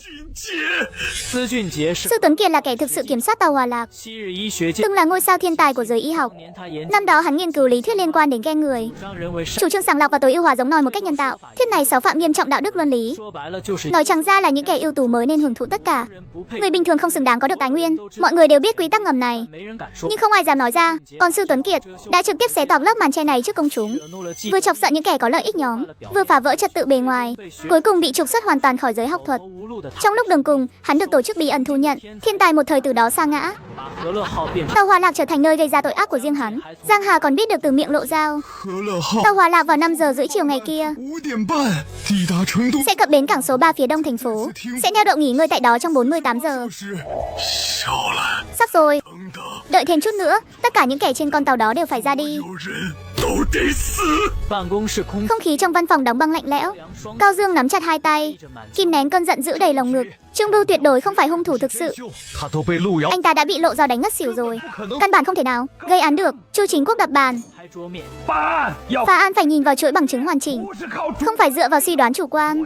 Tôi đoán mò sao? Tôi phá án bao nhiêu năm nay chưa bao giờ dựa vào cảm giác. Thủ pháp gây án của vụ án vô cùng nhất quán, tuyệt đối không phải do vệ sĩ nhất thời bốc đồng làm. Chu Chính Quốc giơ tay ngắt lời anh, với thái độ vô cùng kiên quyết, không cho phép nghi ngờ. Vụ án Lộ Giao chính là do Trương Bưu ôm hận trong lòng. Sau khi bị Lộ Giao đánh mắng thì oán hận bùng phát, nhân lúc hỗn loạn làm hại những người khác, rồi truy đuổi Lộ Giao. Cuối cùng xử lý toàn bộ những người có khả năng nhận diện hắn. Chuyện này hoàn toàn không hợp lý. Giọng nói của Cao Dương mang theo một chút khàn đặc. Hắn không có năng lực, cũng không có động cơ, sao lại không hợp lý chứ? Chu Chính Quốc nhìn chằm chằm vào mắt Cao Dương. Trương Bưu theo Lộ Giao nhiều năm, chịu đủ mọi nhục nhã, sớm đã ôm lòng oán hận. Tối nay lại bị gạt tàn thuốc đập vỡ đầu, càng khiến hắn phẫn nộ tột cùng. Hắn thừa cơ gây án, sau đó đổ tội cho kẻ được gọi là sát thủ đến số. Logic vô cùng thông suốt. Cao Dương sững người, sau đó kinh hãi nhìn Chu Chính Quốc. Chu Chính Quốc né tránh ánh nhìn của anh, cho nên Trương Bưu phải là hung thủ thực sự. Hắn chỉ có thể là hung thủ thực sự. Tại sao? Chuyện không nên hỏi thì đừng có hỏi. Cao Dương, cậu tưởng tôi đang hại cậu sao? Giọng điệu của Chu Chính Quốc lạnh lùng. Lộ Giao, vụ án này đã được bàn giao cho đội khác rồi, sau này cậu không cần chịu trách nhiệm nữa. Cậu dẫn theo người của mình tiếp tục điều tra sát thủ đến số đi. Tôi không đồng ý. Giọng Cao Dương dồn dập. Đây rõ ràng là chuyện vô căn cứ. Chu Chính Quốc nhìn anh với ánh mắt trầm mặc. Quyết định đã đưa xuống rồi, không phải là thứ tôi có thể thay đổi. Nếu cậu cứ cố tình gây chuyện thì cậu và các thành viên trong đội tạm thời nghỉ ngơi đi. Lời nói của Chu Chính Quốc khiến anh phải đắn đo. Anh có thể không quan tâm bản thân, nhưng không thể làm liên lụy đến những người anh em đã cùng sinh ra tử. Một cảm giác bất lực sâu sắc hoàn toàn nhấn chìm Cao Dương. Cao Dương hít một hơi thật sâu, không nói thêm gì nữa, sau đó liền quay người rời đi. Nhìn bóng lưng Cao Dương rời đi, Chu Chính Quốc thở dài bất lực. Thằng nhóc ngốc nghếch, cậu còn tưởng tôi hại cậu sao? Đếm ngược 100 ngày, chỉ còn 95 ngày, bến cảng canh phòng nghiêm ngặt. Nước biển lạnh lẽo, mạn tàu tối tăm, hệ thống giám sát dày đặc, cách thông thường tuyệt đối không thể âm thầm lên tàu. Nhưng thứ này là trở ngại khó vượt qua đối với người sống, nhưng với người đã khuất như Giang Hà thì chưa chắc. Sau một hồi suy nghĩ ngắn ngủi, anh đã nghĩ ra một lối đi mà người thường sẽ không bao giờ chọn, và cũng gần như không thể bị phát hiện. Tại đội cảnh sát hình sự, văn phòng bao trùm bầu không khí ảm đạm. Thạch Nam đập mạnh một cú xuống bàn, phẫn nộ ngút trời. Đại ca, vụ án Lộ Giao thế này thật quá vô lý, thật quá nghẹn khuất rồi. Đêm qua mất 11 mạng người, Lộ Giao bị hành hạ rồi gặp nạn, tình trạng ra đi thảm khốc nhất, hung thủ lại thoát ngay dưới mũi chúng ta. Rõ ràng em đã nổ vũ khí trúng đối phương nhưng hắn lại không sao cả. Kết hợp với hai phát của An Đức Sâm lần trước, thật quá kỳ quái. Chẳng lẽ hung thủ mặc thiết bị bảo hộ sao? Cao Dương khẽ lắc đầu, để nén những suy nghĩ hỗn loạn trong lòng. Và điều khiến mọi người không thể chấp nhận hơn chính là vụ án của Lộ Giao lại chuyển sang cho một chuyên án khác. Chuyên án đó toàn là những người làm cảnh sát nhiều đời, năng lực chuyên môn là điều không cần bàn cãi, và họ đã kết án một cách vô cùng chặt chẽ. Giang Hà suy nghĩ ngắn ngủi, nghĩ ra một lối đi mà một con cá cũng không chọn, và cũng gần như không thể bị phát hiện. Mặt biển đen kịt, một con tàu đánh cá đơn độc giữa biển khơi, ngọn hải đang nhấp nháy. Tàu Hòa Lạc sắp cập bến cảng số 3. Đêm tối sâu thẳm khôn lường, Cao Dương một mình trở về căn nhà trống trải. Bàn ăn bám đầy bụi bặm, một chiếc bánh sinh nhật lặng lẽ đặt trên đó. Miểu Miểu, sinh nhật vui vẻ. Hôm nay là sinh nhật con gái bị mất tích của anh. Nhiều năm tìm kiếm nhưng vẫn bặt vô âm tín. Có người nói, có lẽ con không còn trên đời này nữa rồi. Nhưng anh tuyệt đối không tin. Anh là cảnh sát hình sự hàng đầu đã phá vô số vụ án, cả đời chỉ tin vào bằng chứng. Nhưng về con gái, anh không thể đưa ra bất kỳ manh mối nào. Những năm qua anh tự nhốt mình trong các vụ án mạng, dùng ánh hào quang phá án để che giấu nỗi đau xé lòng. Anh là Cao Dương, là một cảnh sát hình sự quyết đoán. Lúc này anh cũng chỉ là một người cha, một bóng hình lạc lối không tìm thấy lối về. Chiều hôm sau, trời âm u, thời hạn 100 ngày chỉ còn lại 94 ngày. Trên mặt biển u ám, thân tàu đồ sộ của tàu Hòa Lạc từ từ tiếp cận đến cảng số 3. Trong khoang tàu, một văn phòng hoàn toàn khác biệt với môi trường thô kệch bên ngoài. Sư Tuấn Kiệt cầm điện thoại vệ tinh lên gọi đi, giọng điệu ôn hòa không chút sơ hở. Ngài Từ, sức khỏe của lệnh phu nhân chắc đã không còn gì đáng ngại nữa rồi chứ? Đầu dây bên kia như chút được gánh nặng, đáp lại, đều nhờ cậu ra tay giúp đỡ. Sau này bất cứ nhiệm vụ nào tổ chức giao phó, tôi tuyệt đối sẽ không từ nan.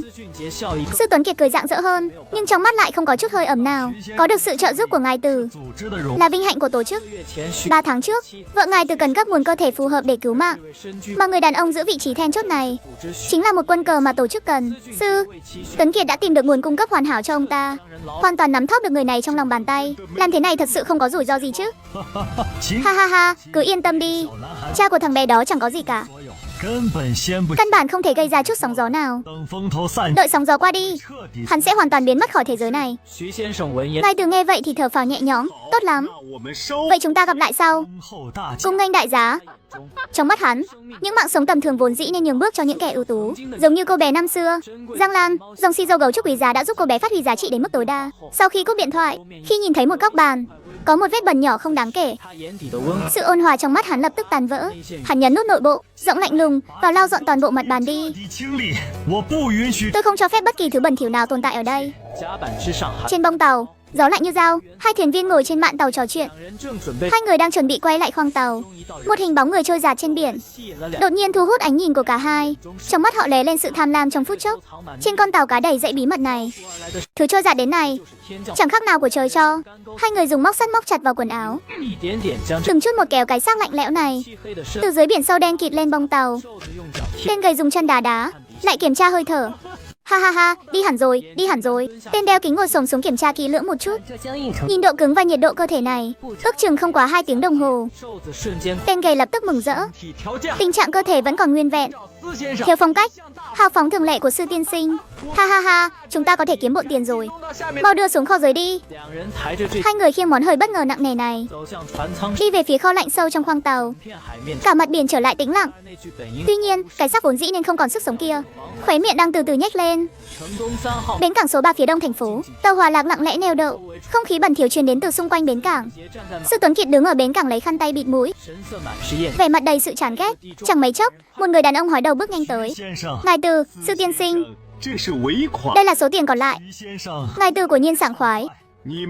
Những việc các anh hứa với tôi đã làm được. Tôi tự nhiên hiểu quy tắc. Trong góc tối của đám đông, một người đàn ông nhìn chằm chằm vào kẻ đạo đức giả đó, trong mắt đầy thù hận ngút ngàn. Từ Vĩ Minh, chính ông đã làm hại con trai tôi. Sau khi Từ Vĩ Minh rời đi, sư Tuấn Kiệt lấy khăn tẩm cồn ra, cẩn thận lau sạch đôi tay và thẻ ngân hàng. Sau khi lên tàu, tên gầy và tên đeo kính lập tức tiến lên tranh công. Sư tiên sinh, chúng tôi vớt được một món hời. Các người thì có thể có món hời gì chứ? Là một cơ thể trôi dạt. Chúng tôi đã đưa vào kho lạnh dưới hầm rồi. Sắc mặt sư Tuấn Kiệt lập tức lạnh lùng. Hai người không có não sao? Sư tiên sinh, chúng tôi tưởng, đồ ngu. Các người muốn cố tình gây rắc rối cho tôi sao? Hay là cảm thấy tôi cần phải đi nhặt rác trên biển để gom nguyên liệu?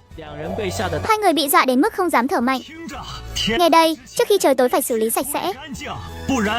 Nếu không, các người hãy cùng cái xác đó chìm xuống biển đi. Nói xong hắn không thèm để ý đến hai kẻ mặt cắt không còn giọt máu, đi thẳng về phía văn phòng của mình.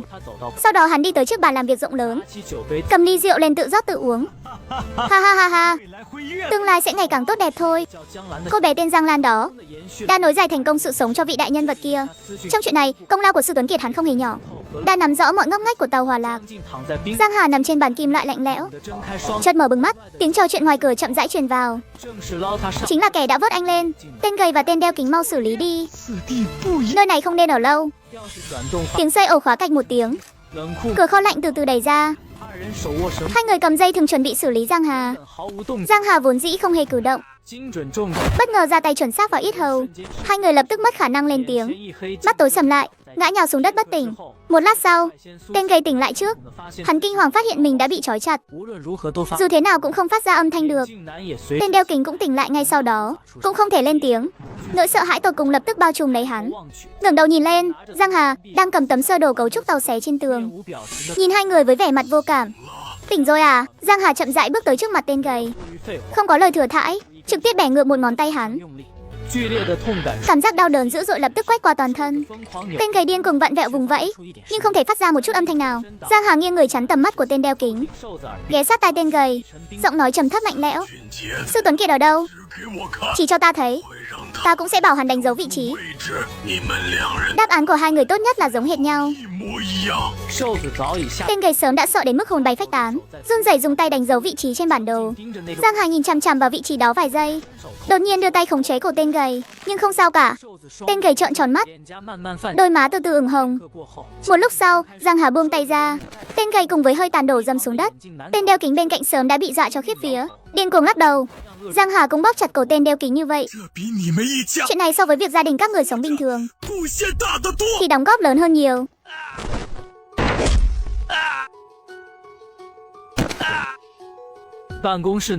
Trong văn phòng hơi ấm đầy đủ, Sư Tuấn Kiệt lại cảm thấy một luồng khí lạnh thấu xương một cách kỳ quái. Chết tiệt, sao lại lạnh thế này?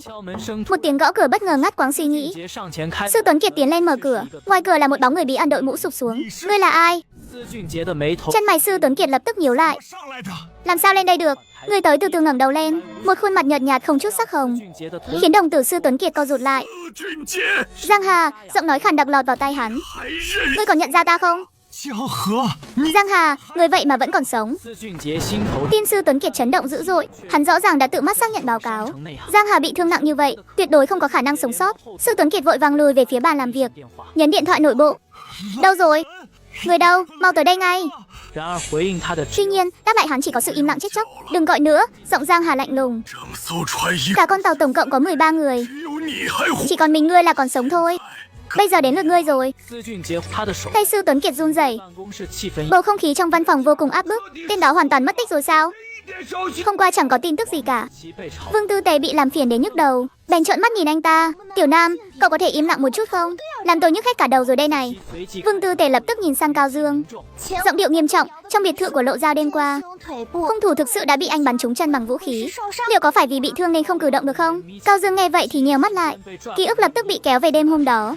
Viên đạn bắn tới, nhưng bóng dáng đó thậm chí không hề lung lay, đã biến mất sau cửa sổ với tốc độ cực nhanh. Đó căn bản không phải là phản xạ mà một con người nên có. Tư Tề nói có lý, nhưng tôi luôn cảm thấy không đơn giản như vậy.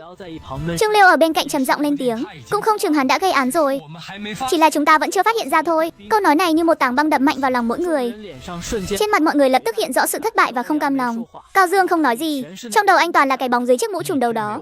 Một ngày không có động tĩnh gì, thật sự là đang ẩn mình sao? Hay là một cơn bão dữ dội hơn đang được ủ mưu? Tàu Hòa Lạc. Sư Tuấn Kiệt mặt tái mét nhìn Giang Hà. Cái xác mà bọn tên gầy vớt lên chính là ngươi. Giang Hà đứng ở cửa, giọng lạnh như dao. Xem ra ngươi cũng không quá ngu xuẩn. Sư Tuấn Kiệt dùng mình một cái. Ngươi đã xử lý hết tất cả mọi người rồi sao? Còn thiếu mỗi mình ngươi nữa thôi. Trong mắt Giang Hà tràn ngập sự thù hận đỏ ngầu. Nửa tháng trước trên con tàu này, chính ngươi đã ra tay với em gái ta, đúng không? Câu nói này như búa tạ giáng mạnh xuống đầu Sư Tuấn Kiệt. Hắn gượng ép bản thân phải trấn tĩnh. Ha ha ha, ngươi đang nói gì thế? Ta nghe không hiểu gì cả. Giang Hà không muốn nghe hắn ngụy biện thêm nữa, chậm rãi bước tới. Giang Hà, ngươi bình tĩnh lại chút đi. Sư Tuấn Kiệt sợ đến mức hồn bay phách tán, cố nặn ra nụ cười giả tạo. Chúng ta có thể thực hiện một cuộc giao dịch. Chuyện này hôm nay ta sẽ giúp ngươi chôn giấu. Tuyệt đối không ai biết ngươi còn sống đâu.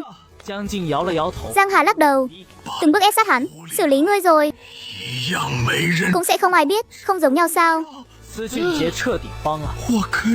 Ta có thể làm nội ứng cho ngươi, giúp ngươi nghe ngóng tin tức. Em gái ta. Giang Hà chộp lấy chiếc cúp pha lê trên bàn. Con bé vẫn còn là một đứa trẻ thôi mà.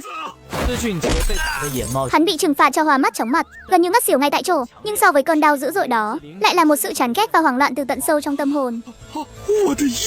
Quần áo của ta bị bẩn rồi. Chứng sạch sẽ nghiêm trọng của Sư Tuấn Kiệt không phải bẩm sinh, nhưng lần đầu tiên thực hiện nhiệm vụ cho tổ chức, sau khi bị vấy bẩn thương tích, đã để lại vết thương tâm lý vô cùng nghiêm trọng. Từ đó về sau liền mắc chứng sạch sẽ nặng nề. Giây tiếp theo, Sư Tuấn Kiệt bỗng ngẩng đầu lên, thay vào đó là một sự cuồng loạn đầy cực đoan. Là ta làm đấy thì sao chứ? Thì đã sao? Trong mắt hắn đầy dẫy sự tuyệt vọng sau khi tan vỡ. Ngươi không hiểu, ngươi chẳng hiểu cái gì cả.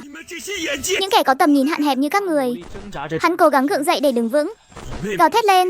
Nhóm xì dâu của em gái ngươi là báu vật triệu người có một, dùng trên người vị đại nhân vật có địa vị cao quý kia. Ngươi có biết có thể huy động bao nhiêu tài nguyên, thúc đẩy được bao nhiêu dự án lớn không? Ngươi căn bản chẳng hiểu gì cả. Chuyện này so với việc gia đình các người sống bình thường thì đóng góp cho thế giới này lớn hơn nhiều. Giang Hà tung một cú ra tay thật mạnh vào mặt hắn, trực tiếp đánh bay Sư Tuấn Kiệt ra xa. Sư Tuấn Kiệt ngã nhào xuống đất, miệng đầy thương tích, vô cùng thảm hại, nhưng hắn vẫn còn gào thét một cách điên cuồng. Ngươi không hiểu, tất cả các ngươi đều không hiểu. Tư Tuấn Kiệt đột ngột ngẩng đầu lên. Ngươi hiểu cái gì? Rốt cuộc ta đã làm sai điều gì? Tại sao tất cả các ngươi đều không hiểu? Bài luận văn năm đó rõ ràng toàn bộ đều đúng.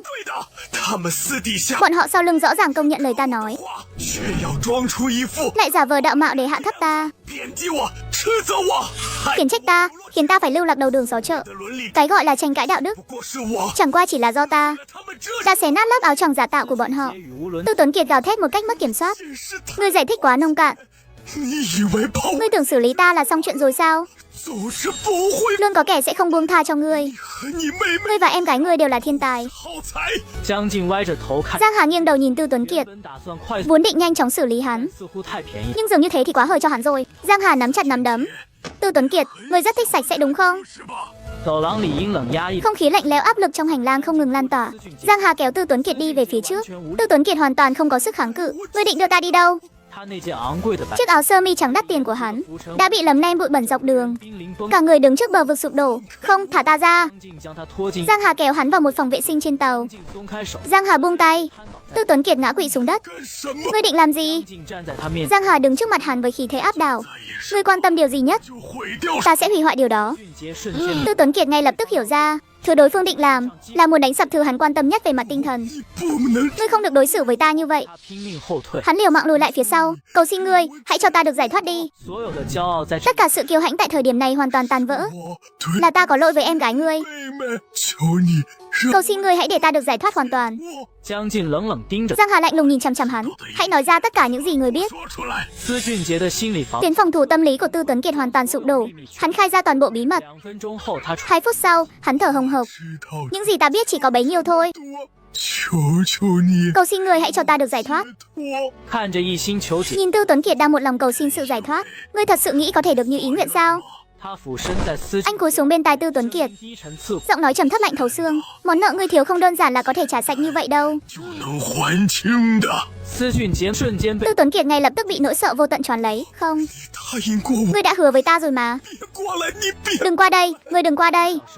3 giờ sau, cửa phòng vệ sinh được mở ra. Giang Hà bước ra ngoài. Bên trong phòng, Tư Tuấn Kiệt ngồi bệt trên nền đất bẩn thỉu, toàn thân đầy vết bẩn, thần trí hoảng loạn, miệng không ngừng lẩm bẩm, bẩn rồi, toàn bộ đều bẩn rồi. Bẩn quá, giọng nói ngày càng nhỏ dần, cuối cùng hoàn toàn biến mất trong bóng tối. Hung thủ càn quét bằng vết đỏ trên cả con tàu du lịch. Sau sự việc lại chủ động gọi điện cầu cứu ngược lại. Cảnh tượng truy đuổi chính mình. Điện thoại được kết nối. Giọng nói khàn đặc lạnh lẽo vang lên. Đội trưởng Cao, chúng ta lại gặp nhau rồi.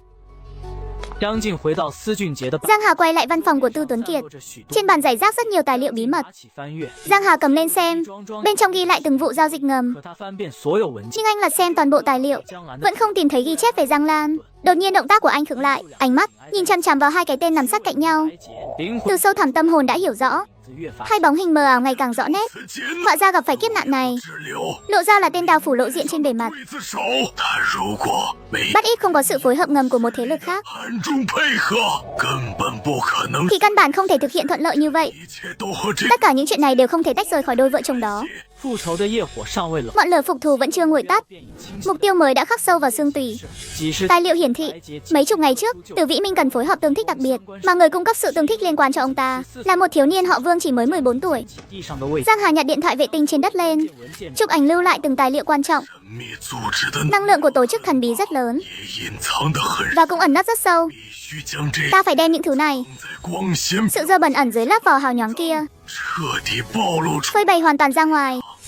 Như vậy có thể lật đổ toàn bộ bàn cờ nhanh hơn.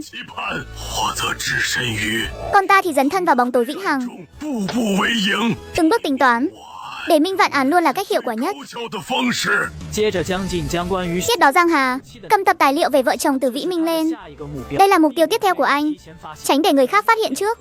Im lặng giây lát, anh gọi vào một số điện thoại đại diện cho trật tự và công lý của chính phủ, văn phòng đội cảnh sát. Thời gian trôi qua cực kỳ chậm chạp. Ngay lúc này, một cảnh viên hớt hải xông vào. Đội trưởng Cao, điện thoại của nghi phạm lại gọi tới rồi. Mọi người lập tức khựng lại. Ánh mắt Cao Dương sắc bén như dao. Mau kết nối đi. Điện thoại thông suốt, giọng nói khàn đặc lạnh lẽo vang lên. Đội trưởng Cao, chúng ta lại gặp nhau rồi. Sắc mặt Cao Dương lạnh lùng. Ngươi trúng một phát súng của ta mà còn dám lộ diện sao? Ha ha ha. Viên đạn không thể đánh bại ý chí phục thù của ta. Bớt nói nhảm đi, ngươi lại muốn làm gì? Hiện giờ ta đang ở trên tàu cá Hà Lạc Hào. Sắc mặt Cao Dương đột nhiên biến đổi lớn. Anh ngay lập tức hiểu rằng trên tàu đã xảy ra thảm sát. Ngươi lại ra tay rồi sao? Giọng điệu Giang Hà đầy vẻ máu lạnh tàn nhẫn. Quả nhiên là vậy. Cao Dương trầm giọng hỏi. Ngươi xử lý xong người rồi lại tìm ta làm cái gì?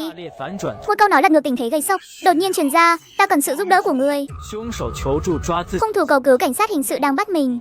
Thật nực cười và kỳ quái. Dứt lời, điện thoại trực tiếp cúp máy. Lập tức định vị tín hiệu. Định vị thành công. Bến cảng số 3 Thành Đô, tàu Hà Lạc Hào. Cao Dương ra lệnh. Mọi người đồng thanh hô to rồi xuất phát. Trên bông tàu, Giang Hà vứt chiếc điện thoại vệ tinh đi, nhảy xuống biển sâu, hoàn toàn biến mất trong màn đêm. 1 giờ sau, cảnh sát lên tàu. Bên trong khoang tàu, thi thể nằm la liệt. Ngay lúc này, trong bộ đàm truyền đến tiếng hét kinh hãi của thành viên đội. Sếp, mau đến phòng vệ sinh ở đuôi tàu. Ánh mắt Cao Dương đột nhiên nheo lại, lập tức dẫn theo Trương Liêu nhanh chóng chạy đến hiện trường. Vừa bước vào, hơi lạnh ngay lập tức ập đến.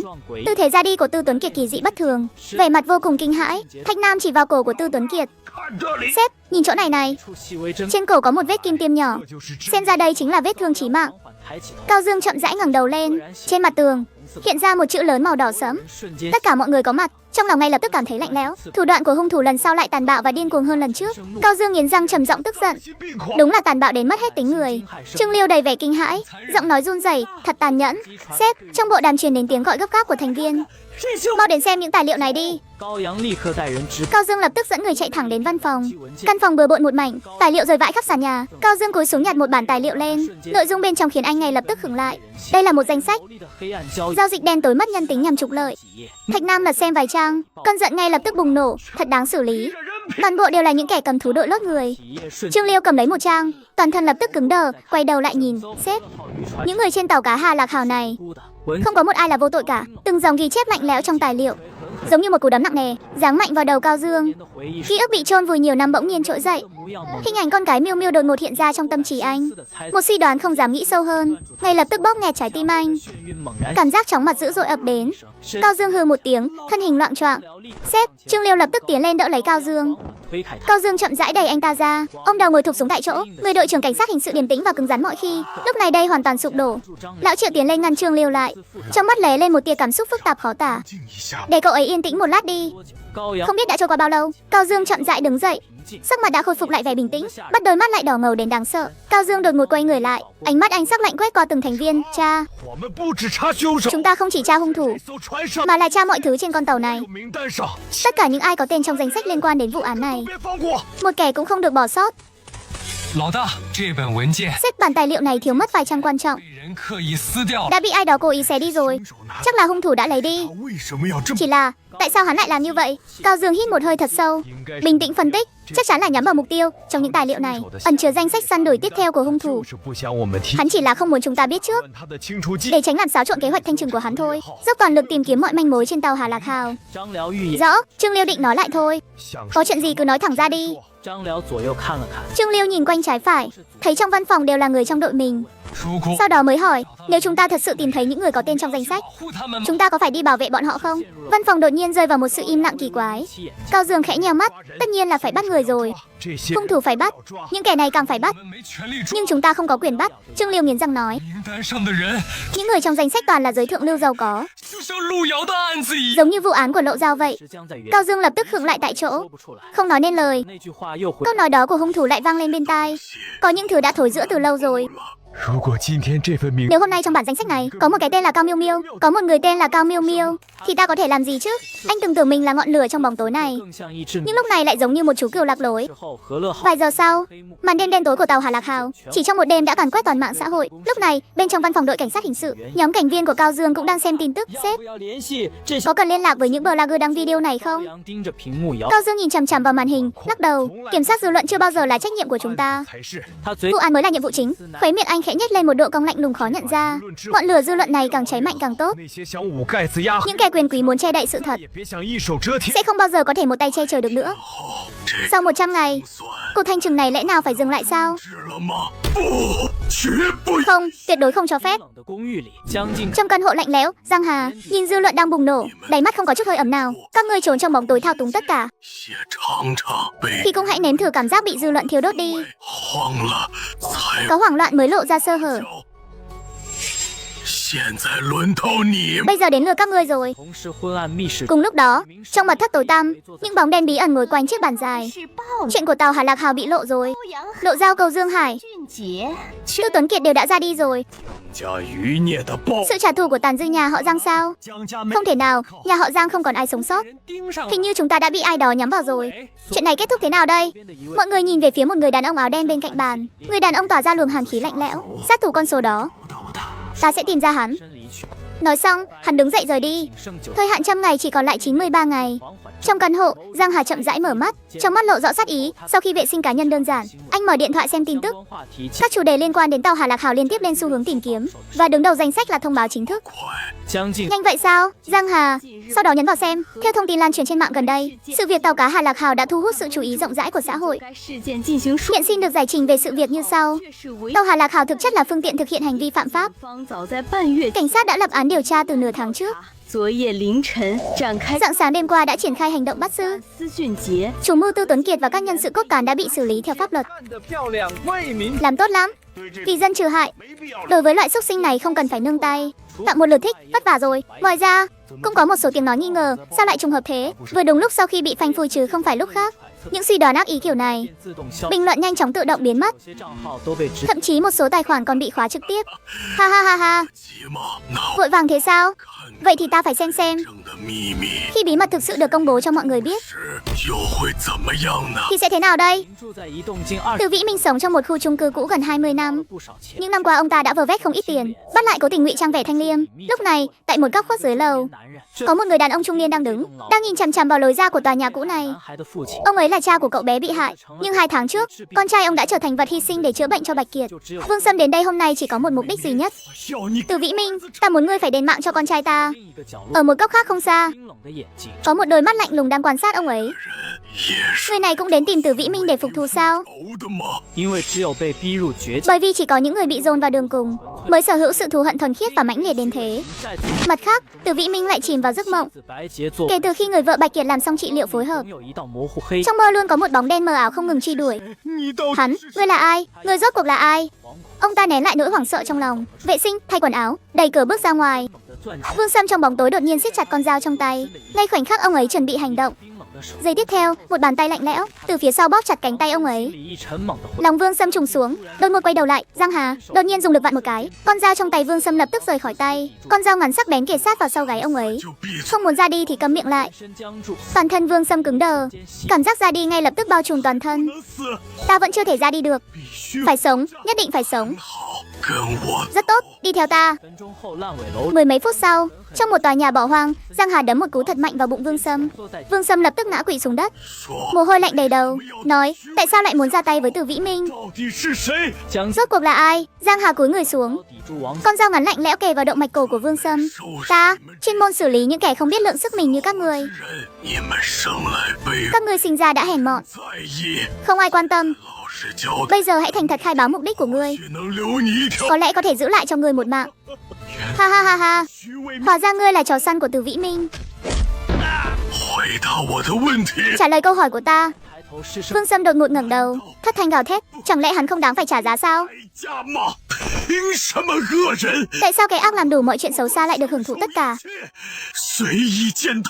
Tùy ý chà đạp lên cuộc đời của những người bình thường.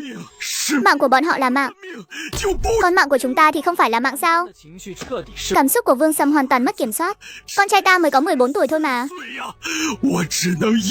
Ta chỉ có thể trơ mắt nhìn, nhưng chẳng thể thay đổi được gì. Giọng nói của ông ấy khàn đặc, nước mắt không ngừng rơi xuống.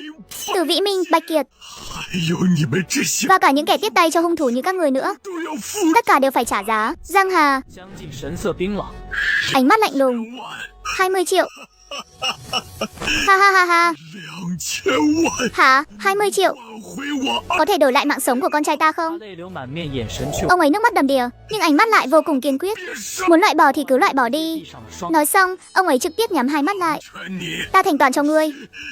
Nhưng hai tên tạp chủng đó vẫn còn sống tốt lắm. Con dao ngắn vạch ra một đường cong lạnh lẽo trong không khí. Nhưng điều dự đoán đã không xảy ra. Vương Sâm nghi ngờ mở to đôi mắt. Chỉ thấy Giang Hà đưa tay ra chậm rãi đỡ ông ấy dậy. Ngươi có ý gì? Ta không phải là thuộc hạ của Từ Vĩ Minh. Vương Sâm cau mày, vẻ mặt không hiểu. Vậy rốt cuộc ngươi là ai? Ta là người giống như ngươi. Giang Hà nhìn ông ấy, chậm rãi mở lời. Con trai ngươi tên là Vương Triệt, đúng không?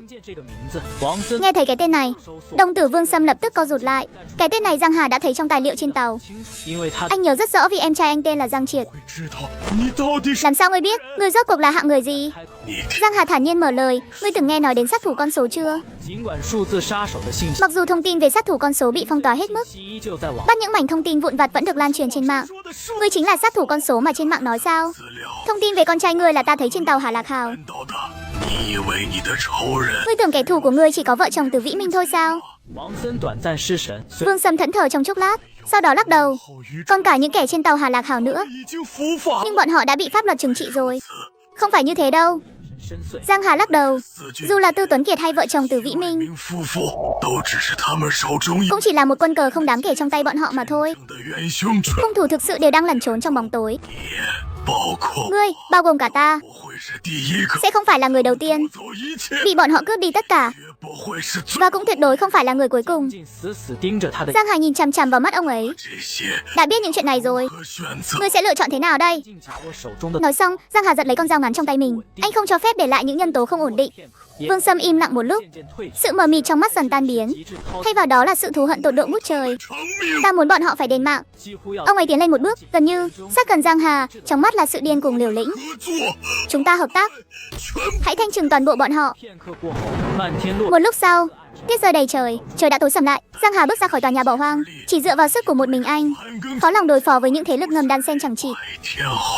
Cuộc thanh trừng này sau 100 ngày, lẽ nào phải dừng lại sao? Không, tuyệt đối không cho phép. Trận hỏa hoạn đó đã cướp đi mọi thứ của ta.